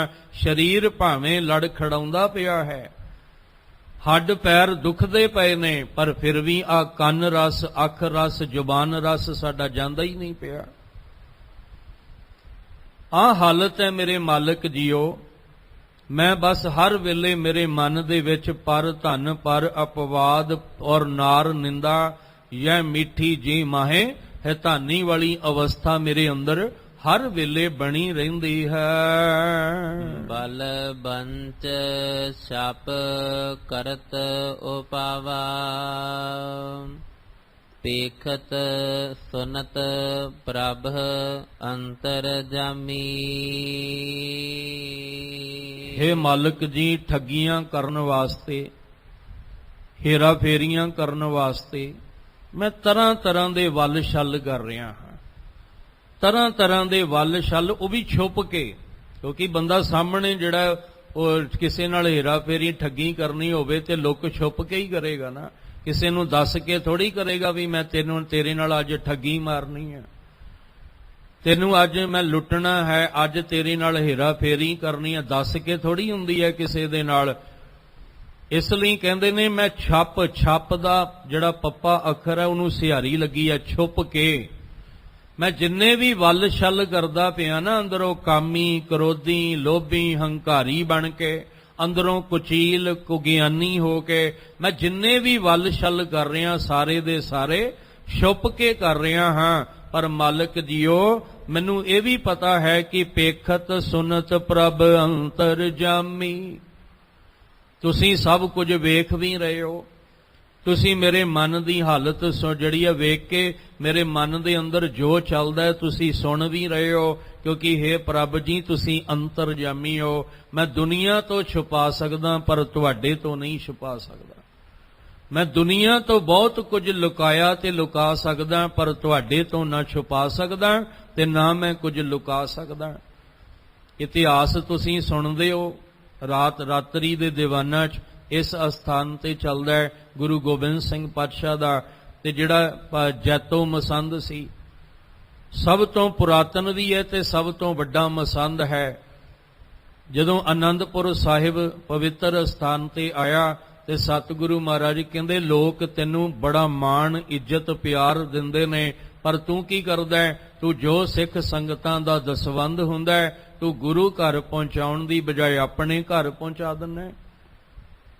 ਲੋਕ ਤੈਨੂੰ ਕਿੰਨੀ ਇੱਜ਼ਤ ਮਾਣ ਪਿਆਰ ਸਤਿਕਾਰ ਦਿੰਦੇ ਨੇ, ਪਰ ਤੇਰੇ ਮਨ ਵਿੱਚ ਕਿੰਨੀ ਖੋਟ ਹੈ। ਅੱਗੋਂ ਪਤਾ ਕੀ ਕਹਿੰਦਾ ਹੈ? ਕਹਿੰਦਾ, ਮਹਾਰਾਜ ਤੁਹਾਨੂੰ ਕੀ ਪਤਾ, ਮੈਂ ਤੇ ਇੱਕ ਇੱਕ ਸਿੱਖ ਸੰਗਤਾਂ ਦਾ ਜਿਹੜਾ ਦਮੜਾ ਜੋ ਵੀ ਦਸਵੰਧ ਹੈ ਉਹ ਮੈਂ ਗੁਰੂ ਘਰ ਲਿਆ ਕੇ ਤੁਹਾਡੇ ਚਰਨਾਂ ਵਿੱਚ ਸਮਰਪਣ ਕਰਦਾ, ਜਾਂ ਤੁਹਾਡੇ ਤੋਂ ਪਹਿਲਾਂ ਗੁਰੂ ਸਾਹਿਬ ਦੇ ਅੱਗੇ ਸਮਰਪਣ ਕਰਦਾ ਰਿਹਾ। ਤੇ ਮਹਾਰਾਜ ਕਹਿੰਦੇ, ਨਹੀਂ, ਤੂੰ ਅੰਦਰੋਂ ਕੁਚੀਲ ਹੈ, ਤੂੰ ਅੰਦਰੋਂ, ਸਾਹਿਬ ਜੀ ਕਹਿੰਦੇ, ਲੋਭੀ ਹੈ, ਤੂੰ ਮਨ ਦਾ ਖੋਟਾ ਹੈ। ਤੇ ਅੱਗ ਬਬੂਲਾ ਹੋ ਗਿਆ, ਕਿਉਂਕਿ ਇੱਕ ਸਿੱਖ ਨੇ ਕੀਮਤੀ ਕੰਗਣ ਦਿੱਤੇ ਸੀ, ਇਹਨੇ ਗੁਰੂ ਘਰ ਪਹੁੰਚਾਉਣ ਦੀ ਬਜਾਏ ਆਪਣੇ ਘਰ ਪਹੁੰਚਾਤੇ। ਤੇ ਜਦੋਂ ਆਖਿਆ, ਗੁਰੂ ਸਾਹਿਬ ਨੇ ਵੀ ਇਮਾਨਦਾਰੀ ਨਾਲ ਲਿਆ ਕੇ ਜਿਹੜੀ ਇਸ ਸਿੱਖ ਦੀ ਭੇਟਾ ਹੈ ਉਹ ਲਿਆ ਕੇ ਇਮਾਨਦਾਰੀ ਨਾਲ ਗੁਰੂ ਘਰ ਵਿੱਚ ਦੇ ਦੇ, ਚੰਗਾ ਰਹੇਗਾ। ਉਲਟਾ ਗੁਰੂ ਸਾਹਿਬ ਜੀ ਨੂੰ ਕਹਿਣ ਲੱਗ ਪਿਆ ਕਿ ਮੈਂ ਇੰਨੀ ਵੱਡੀ ਉਮਰ ਦਾ ਹੋ ਗਿਆ, ਇੰਨਾ ਪੁਰਾਣਾ ਮੈਂ ਗੁਰੂ ਘਰ ਦਾ ਸਿੱਖ ਹਾਂ, ਤੁਸੀਂ ਮੇਰੇ ਤੇ ਇਹ ਤੌਮਤ ਇਲਜ਼ਾਮ ਲਾਉਂਦੇ ਹੋ। ਸਾਹਿਬ ਜੀ ਕਹਿੰਦੇ, ਗੁਰੂ ਕੇ ਸਿੱਖਾ, ਨਾਲ ਦੇ ਸਿੱਖ ਨੂੰ ਕਿਹਾ, ਕਹਿੰਦੇ, ਜਾ ਇਹਦੇ ਘਰ ਜਾ ਤੇ ਚੁਬਾਰੇ ਤੇ ਜਾ ਕੇ ਫਲਾਣੀ ਥਾਂ ਤੇ ਕੱਪੜੇ ਵਿੱਚ ਆ ਸਿੱਖ ਦੀ ਦਿੱਤੀ ਹੋਈ ਭੇਟਾ ਲੁਕਾ ਕੇ ਰੱਖੀ ਹੋਈ ਹੈ ਤੇ ਚੁੱਕ ਕੇ ਲੈ ਆ। ਜਦੋਂ ਲਿਆਂਦੀ ਫਿਰ ਸ਼ਰਮਿੰਦਾ ਹੋ ਗਿਆ, ਫਿਰ ਨੀਵੀਂ ਪਾ ਕੇ ਖਲੋ ਗਿਆ ਗੁਰੂ ਸਾਹਿਬ ਜੀ ਅੱਗੇ, ਕਿਉਂਕਿ ਉਹ ਅੰਤਰਜਾਮੀ ਹੈ, ਉਹ ਸਭ ਕੁਝ ਜਾਣਦਾ ਹੈ। ਅਸੀਂ ਦੁਨੀਆ ਤੋਂ ਬੜਾ ਕੁਝ ਲੁਕਾ ਸਕਦੇ ਹਾਂ, ਪਰ ਉਸ ਰੱਬ ਮਾਲਕ ਤੋਂ ਕਿਵੇਂ ਲੁਕਾਵਾਂਗੇ? ਲੂਕ ਕਰਤ ਵਿਕਾਰ ਵਿਖੜੇ ਪ੍ਰਭ ਨੇਰ ਹੂੰ ਤੇ ਨੇਰਿਆ। ਲੁਕ ਕੇ ਛੁਪ ਕੇ ਦੁਨੀਆ ਤੋਂ ਸਮਾਜ ਤੋਂ ਜਿੰਨੇ ਮਰਜ਼ੀ ਆਪਾਂ ਮਾੜੇ ਭੈੜੇ ਕਰਮ ਕਰ ਲਈਏ, ਦੁਨੀਆ ਤੋਂ ਛੁਪਾ ਸਕਦੇ ਹਾਂ, ਪਰ ਉਸ ਮਾਲਕ ਤੋਂ ਨਹੀਂ। ਅੱਗੇ ਬੜੀ ਵਾਰ ਤੁਹਾਡੇ ਨਾਲ ਜ਼ਿਕਰ ਕੀਤਾ ਕਿ ਦੁਨੀਆ ਦੀ ਕੋਰਟ ਕਚਹਿਰੀ ਵਿੱਚ ਵਕੀਲ ਤੇ ਦਲੀਲ ਦੀ ਲੋੜ ਪੈਂਦੀ ਹੈ, ਪਰ ਰੱਬ ਦੇ ਘਰ ਵਿੱਚ ਕੋਈ ਵਕੀਲ ਕੋਈ ਦਲੀਲ ਨਹੀਂ, ਕਿਉਂਕਿ ਉੱਥੇ ਕੁਝ ਛੁਪਿਆ ਹੀ ਨਹੀਂ ਉਸ ਕੋਲੋਂ, ਉੱਥੇ ਕੁਝ ਛੁਪਿਆ ਹੀ ਨਹੀਂ ਹੈ। ਮਾਲਕ ਦੇ ਕੋਲ ਤੇ ਸਾਡਾ ਸਾਰਾ ਚਿੱਠਾ ਤਿਆਰ ਪਿਆ ਹੈ, ਆਹ ਕਰਮ ਤੂੰ ਆਹ ਕੀਤੇ ਨੇ, ਆਹ ਕਰਮ ਆਹ ਵਾਲੇ ਕੀਤੇ ਨੇ, ਉਹ ਸਾਰਾ ਚਿੱਠਾ ਤਿਆਰ ਹੈ। ਤਾਂ ਹੀ ਤਾਂ ਦੁਨੀਆ ਦੇ ਵਿੱਚ ਬੇਇਨਸਾਫੀ ਹੋ ਸਕਦੀ ਹੈ ਕਿ ਕਿਸੇ ਨੂੰ ਇਨਸਾਫ ਨਾ ਮਿਲੇ, ਪਰ ਮਾਲਕ ਦੇ ਘਰ ਵਿੱਚ ਕਦੇ ਬੇਇਨਸਾਫੀ ਨਹੀਂ। ਮਾਲਕ ਦੇ ਘਰ ਵਿੱਚ ਨਿਆਂ ਹੈ, ਮਾਲਕ ਦੇ ਘਰ ਵਿੱਚ ਇਨਸਾਫ ਹੈ। ਜੈਸੀ ਕਰਨੀ ਵੈਸੀ ਭਰਨੀ, ਜੈਸਾ ਕਰਮ ਕਰਾਂਗੇ ਵੈਸਾ ਫਲ ਮਿਲੇਗਾ। ਹੁਣ ਇੱਥੇ ਆ ਕੇ ਪਤਾ ਲੱਗਾ ਤੇ ਬੇਨਤੀ ਕੀਤੀ, ਮਹਾਰਾਜ ਜੀਓ, ਪੇਖਤ ਸੁਨਤ ਪ੍ਰਭ ਅੰਤਰਜਾਮੀ। ਤੁਸੀਂ ਤਾਂ ਅੰਤਰਜਾਮੀ ਸੀ, ਤੁਸੀਂ ਅੰਦਰ ਦੀਆਂ ਬਾਤਾਂ ਜਾਣਨ ਵਾਲੇ ਹੋ, ਤੁਸੀਂ ਮੇਰੇ ਅੰਦਰ ਵੇਖ ਵੀ ਰਹੇ ਹੋ, ਤੁਸੀਂ ਮੇਰੇ ਅੰਦਰ ਮਨ ਦੀ ਹਾਲਤ ਨੂੰ ਸੁਣ ਵੀ ਰਹੇ ਹੋ, ਵੇਖ ਵੀ ਰਹੇ ਹੋ। ਬਲ ਪੰਚ ਛਪ ਕਰਤ ਉਪਾਵਾ, ਮੈਂ ਕਿੰਨੇ ਤਰ੍ਹਾਂ ਦੇ ਵੱਲ ਛਲ ਕਰਦਾ ਰਿਹਾ, ਮੈਂ ਕਿੰਨੇ ਤਰ੍ਹਾਂ ਦੀਆਂ ਹੇਰਾ ਫੇਰੀਆਂ ਠੱਗੀਆਂ ਕਰਨ ਵਾਸਤੇ ਉਪਾਅ ਕਰਦਾ ਰਿਹਾ, ਗੁਨਾਹਾਂ ਕਰਨ ਲਈ, ਪਾਪ ਕਰਨ ਲਈ, ਬੁਰਾਈਆਂ ਦੀ ਦਲਦਲ ਵਿੱਚ ਫਸ ਕੇ ਕਿੰਨੇ ਮਾੜੇ ਕਰਮ ਕੀਤੇ ਨੇ, ਸਭ ਤੁਸੀਂ ਜਾਣਦੇ ਵੀ ਹੋ। ਤੁਸੀਂ ਮੇਰੇ ਅੰਦਰ ਦੀ ਹਾਲਤ ਨੂੰ ਵੇਖਣ ਵਾਲੇ ਤੇ ਸੁਣਨ ਵਾਲੇ ਹੋ। ਸੀਲ ਧਰਮ ਦਇਆ ਸੁਚ ਨਾਸਤ, ਆਇਓ ਸ਼ਰਨ ਜੀ ਕੇ ਦਾਨੀ। ਇਹ ਆਪਾਂ ਸਾਰਿਆਂ ਨੇ ਫਿਰ ਬੇਨਤੀ ਬਾਰ-ਬਾਰ ਕਰ ਰਹੇ ਹਾਂ, ਸਾਰਿਆਂ ਨੇ ਆਪਾਂ ਖਲੋ ਕੇ ਗੁਰੂ ਸਾਹਿਬ ਜੀ ਅੱਗੇ ਆਪਣੀ ਆਪਣੀ ਹਾਲਤ ਨੂੰ ਬਿਆਨ ਕਰਨਾ ਹੈ ਕਿ ਮਾਲਕ ਜੀ ਤੁਹਾਡੇ ਤੋਂ ਛੁਪਿਆ ਨਹੀਂ ਕੁਛ, ਦੁਨੀਆ ਤੋਂ ਛੁਪਿਆ। ਤੇ ਦੁਨੀਆ ਕੀ ਕਹਿੰਦੀ ਹੈ? ਕਾਲੇ ਮਹਿੰਡੇ ਕੱਪੜੇ, ਕਾਲਾ ਮਹਿੰਡਾ ਵੇਸ, ਗੁਣ ਹੀ ਭਰਿਆ ਮੈਂ ਫਿਰਾਂ ਲੋਕ ਕਹਿਣ ਦਰਵੇਸ਼। ਲੋਕੀ ਦਰਵੇਸ਼ ਕਹੀ ਜਾਂਦੇ ਆ, ਪਰ ਕਿਸੇ ਨੂੰ ਕੀ ਪਤਾ ਮੈਂ ਅੰਦਰ ਕਿੰਨੀ ਕਾਲਖ ਨਾਲ ਭਰਿਆ। ਲੋਕੀ ਕਹਿੰਦੇ ਇਹਦਾ ਸੁਭਾਅ ਬੜਾ ਚੰਗਾ ਹੈ, ਲੋਕੀ ਕਹਿੰਦੇ ਆ ਇਹ ਬੜਾ ਧਰਮੀ ਹੈ, ਲੋਕੀ ਕਹਿੰਦੇ ਨੇ ਇਹ ਬੜਾ ਸਬਰ ਤੇ ਸੰਤੋਖ ਵਾਲਾ ਹੈ, ਇਹ ਬੜਾ ਸੁੱਚਾ ਤੇ ਪਵਿੱਤਰ ਹੈ। ਪਰ ਮਾਲਕ ਜੀ ਤੁਸੀਂ ਜਾਣਦੇ ਹੋ ਮੈਂ ਕਿੱਦਾਂ ਦਾ ਹਾਂ।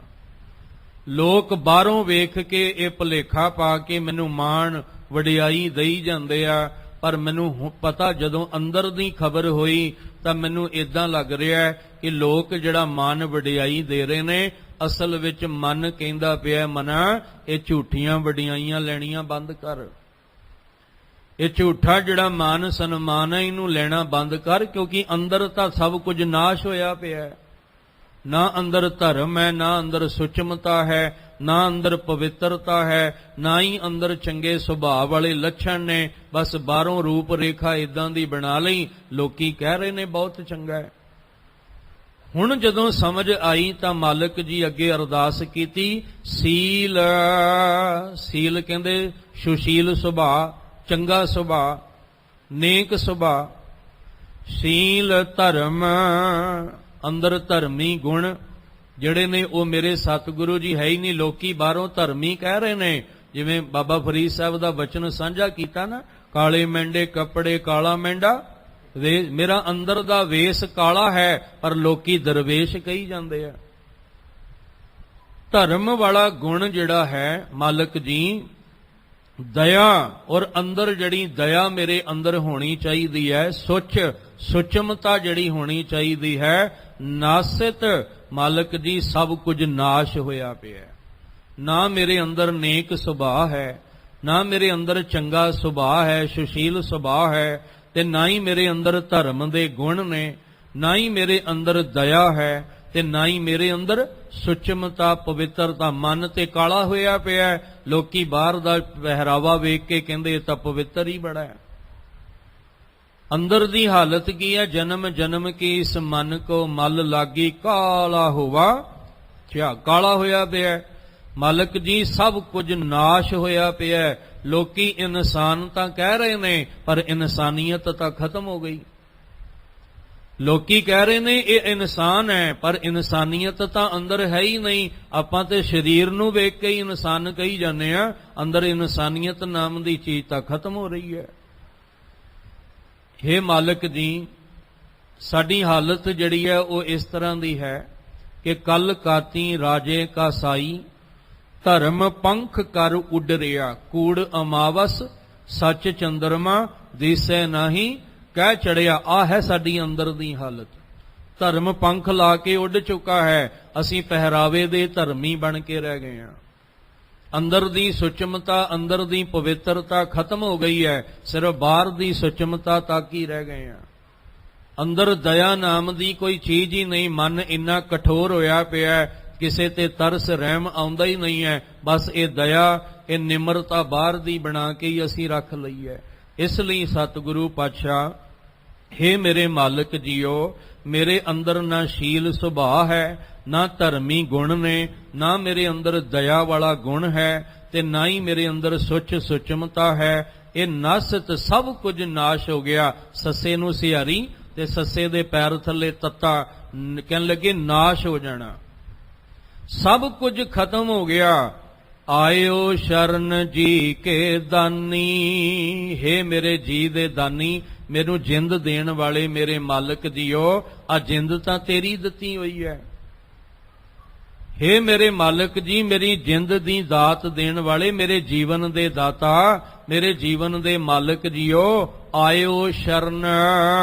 ਮੈਂ ਕਾਮੀ ਬਣ ਕੇ, ਮੈਂ ਜਿਹੜਾ ਕ੍ਰੋਧੀ ਬਣ ਕੇ, ਲੋਭੀ ਬਣ ਕੇ, ਹੰਕਾਰੀ ਬਣ ਕੇ, ਕੁਚਲ ਬਣ ਕੇ, ਕਠੋਰ ਬਣ ਕੇ, ਕੁਗਿਆਨੀ ਬਣ ਕੇ, ਔਰ ਪਰ ਨਿੰਦਾ, ਪਰ ਧਨ, ਪਰ ਨਿੰਦਾ ਦੇ ਰਸ ਵਿੱਚ ਭਰਿਆ ਹੋਇਆ ਮੈਂ ਤੁਹਾਡੀ ਸ਼ਰਨ ਦੇ ਵਿੱਚ ਆਇਆ ਹਾਂ। ਮੇਰੇ ਤੇ ਮਿਹਰ ਕਰ ਦਿਓ। ਕਿਉਂ ਆਇਆ? ਕਿਉਂਕਿ ਹੋਰ ਥਾਂ ਹੀ ਨਹੀਂ ਕੋਈ ਦੁਨੀਆ ਵਿੱਚ, ਕੋਈ ਹੋਰ ਟਿਕਾਣਾ ਹੀ ਨਹੀਂ ਹੈ ਜਿੱਥੇ ਮੈਂ ਜਾਵਾਂ ਤੇ ਅੰਦਰੋਂ ਪਵਿੱਤਰ ਹੋ ਸਕਾਂ। ਇੱਕੋ ਇੱਕ ਤਾਂ ਹੈ ਜਿੱਥੇ ਸੱਚ ਸੁਣਾਇਆ ਜਾਂਦਾ ਹੈ, ਜਿੱਥੇ ਸੱਚ ਸਮਝਾਇਆ ਜਾਂਦਾ ਹੈ। ਸੱਚ ਸੁਣਾਏ ਸੀ ਸੱਚ ਕੀ ਬੇਲਾ, ਜਿੱਥੇ ਕਿਹਾ ਜਾਂਦਾ ਹੈ ਕਿ ਸੁੱਚੇ ਇਹਨਾਂ ਆਖੀਆਂ ਬਹਿਨ ਜੇ ਪਿੰਡਾ ਧੋਏ, ਸੁੱਚੇ ਸਹੀ ਨਾਨਕਾ ਜਿਨ ਮਨ ਵਸਿਆ ਸੋਏ। ਇੱਕ ਗੁਰਬਾਣੀ ਤਾਂ ਸੱਚ ਹੈ ਜਿੱਥੇ ਸੱਚੀ ਗੱਲ ਸੁਣਾਈ ਜਾਂਦੀ ਹੈ। ਇਸ ਲਈ ਮਾਲਕ ਜੀ ਤੁਹਾਡੀ ਸ਼ਰਨ ਦੇ ਵਿੱਚ ਆਇਆ ਹਾਂ। ਕਾਰਣ ਕਰਨ ਸਮਰੱਥ ਸ੍ਰੀ ਧਰ, ਰਾਖ ਲਿਹੋ ਨਾਨਕ ਕੇ ਸੁਆਮੀ।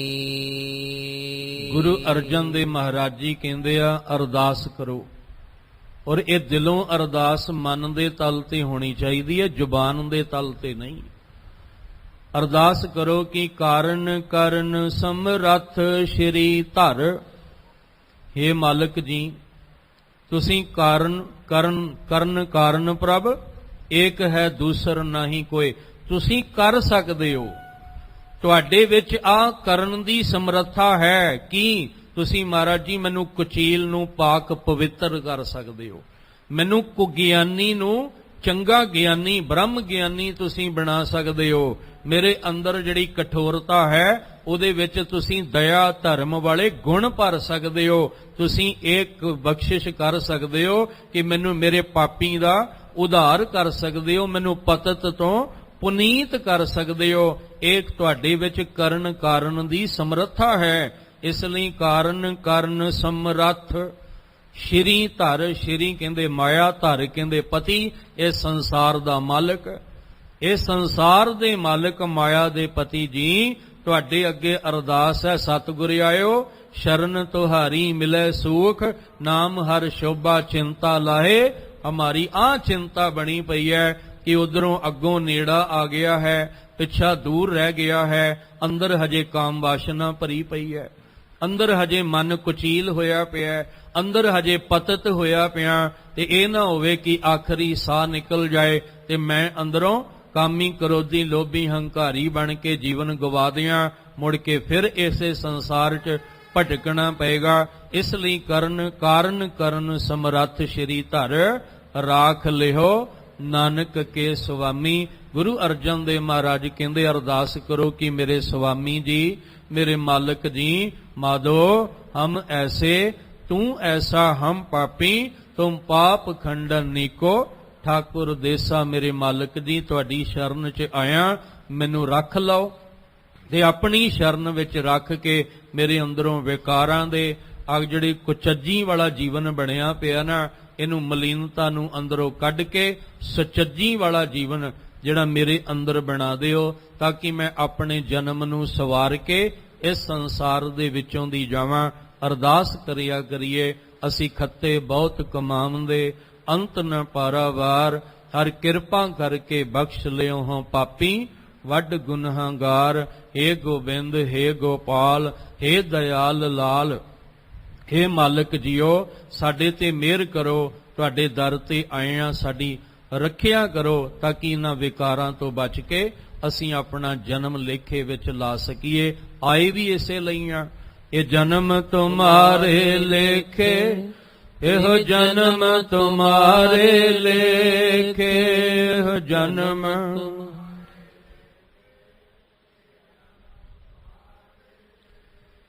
ਇਹੋ ਜਨਮ ਤੁਮਾਰੇ ਲੇਖੇ, ਇਹੋ ਜਨਮ ਤੁਮਾਰੇ ਲੇਖੇ।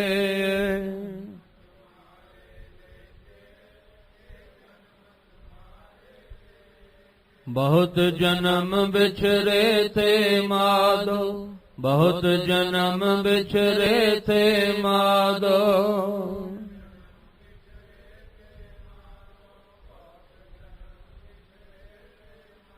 एह जन्म तुम्हारे लेखे, एह जन्म तुम्हारे लेखे।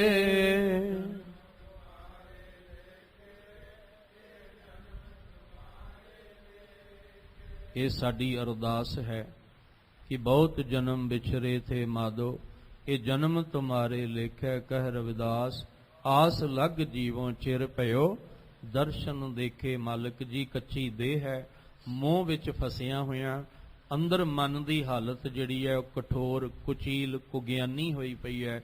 ਤੁਹਾਡੇ ਦਰ ਤੇ ਆਇਆ, ਰੱਖ ਲਓ ਤੇ ਐਸੀ ਕਿਰਪਾ ਕਰ ਦਿਓ ਜਿਹਦੇ ਨਾਲ ਮਨ ਕਰਕੇ ਮੈਂ ਪਾਕ ਪਵਿੱਤਰ ਹੋ ਕੇ ਲੋਕ ਸੁਖੀਏ, ਪਰਲੋਕ ਸੁਹੇਲੇ ਨਾਨਕ ਹਰ ਪ੍ਰਭ ਆਪੇ ਮੇਲੇ ਵਾਲਾ ਜੀਵਨ ਬਣਾ ਸਕਾਂ। ਅੱਜ ਦੀ ਵਿਚਾਰ ਕਰਦਿਆਂ ਹੋਈਆਂ ਬੇਅੰਤ ਭੁੱਲਾਂ ਸਤਿਗੁਰੂ ਪਾਤਸ਼ਾਹ ਬਖਸ਼ ਦੇਣ। ਅੱਗੇ ਤੋਂ ਮਿਹਰ ਦਾ ਹੱਥ ਰੱਖਣ। ਤੁਹਾਨੂੰ ਸਾਰਿਆਂ ਨੂੰ ਚੜ੍ਹਦੀ ਕਲਾ ਵਾਲਾ ਜੀਵਨ ਬਖਸ਼ਣ। ਗੁਰੂ ਸਾਹਿਬ ਦੇ ਪਾਵਨ ਬਚਨ ਆਪਣੇ ਹਿਰਦੇ ਵਿੱਚ ਵਸਾ ਲਈਏ ਜੀ। ਸੀਲ ਧਰਮ ਦਇਆ ਸੁਚ ਨਾਸਤ, ਆਇਓ ਸ਼ਰਨ ਜੀ ਕੇ ਦਾਨੀ। ਕਾਰਣ ਕਰਣ ਸਮਰੱਥ ਸ੍ਰੀ ਧਰ, ਰਾਖ ਲਿਹੋ ਨਾਨਕ ਕੇ ਸੁਆਮੀ।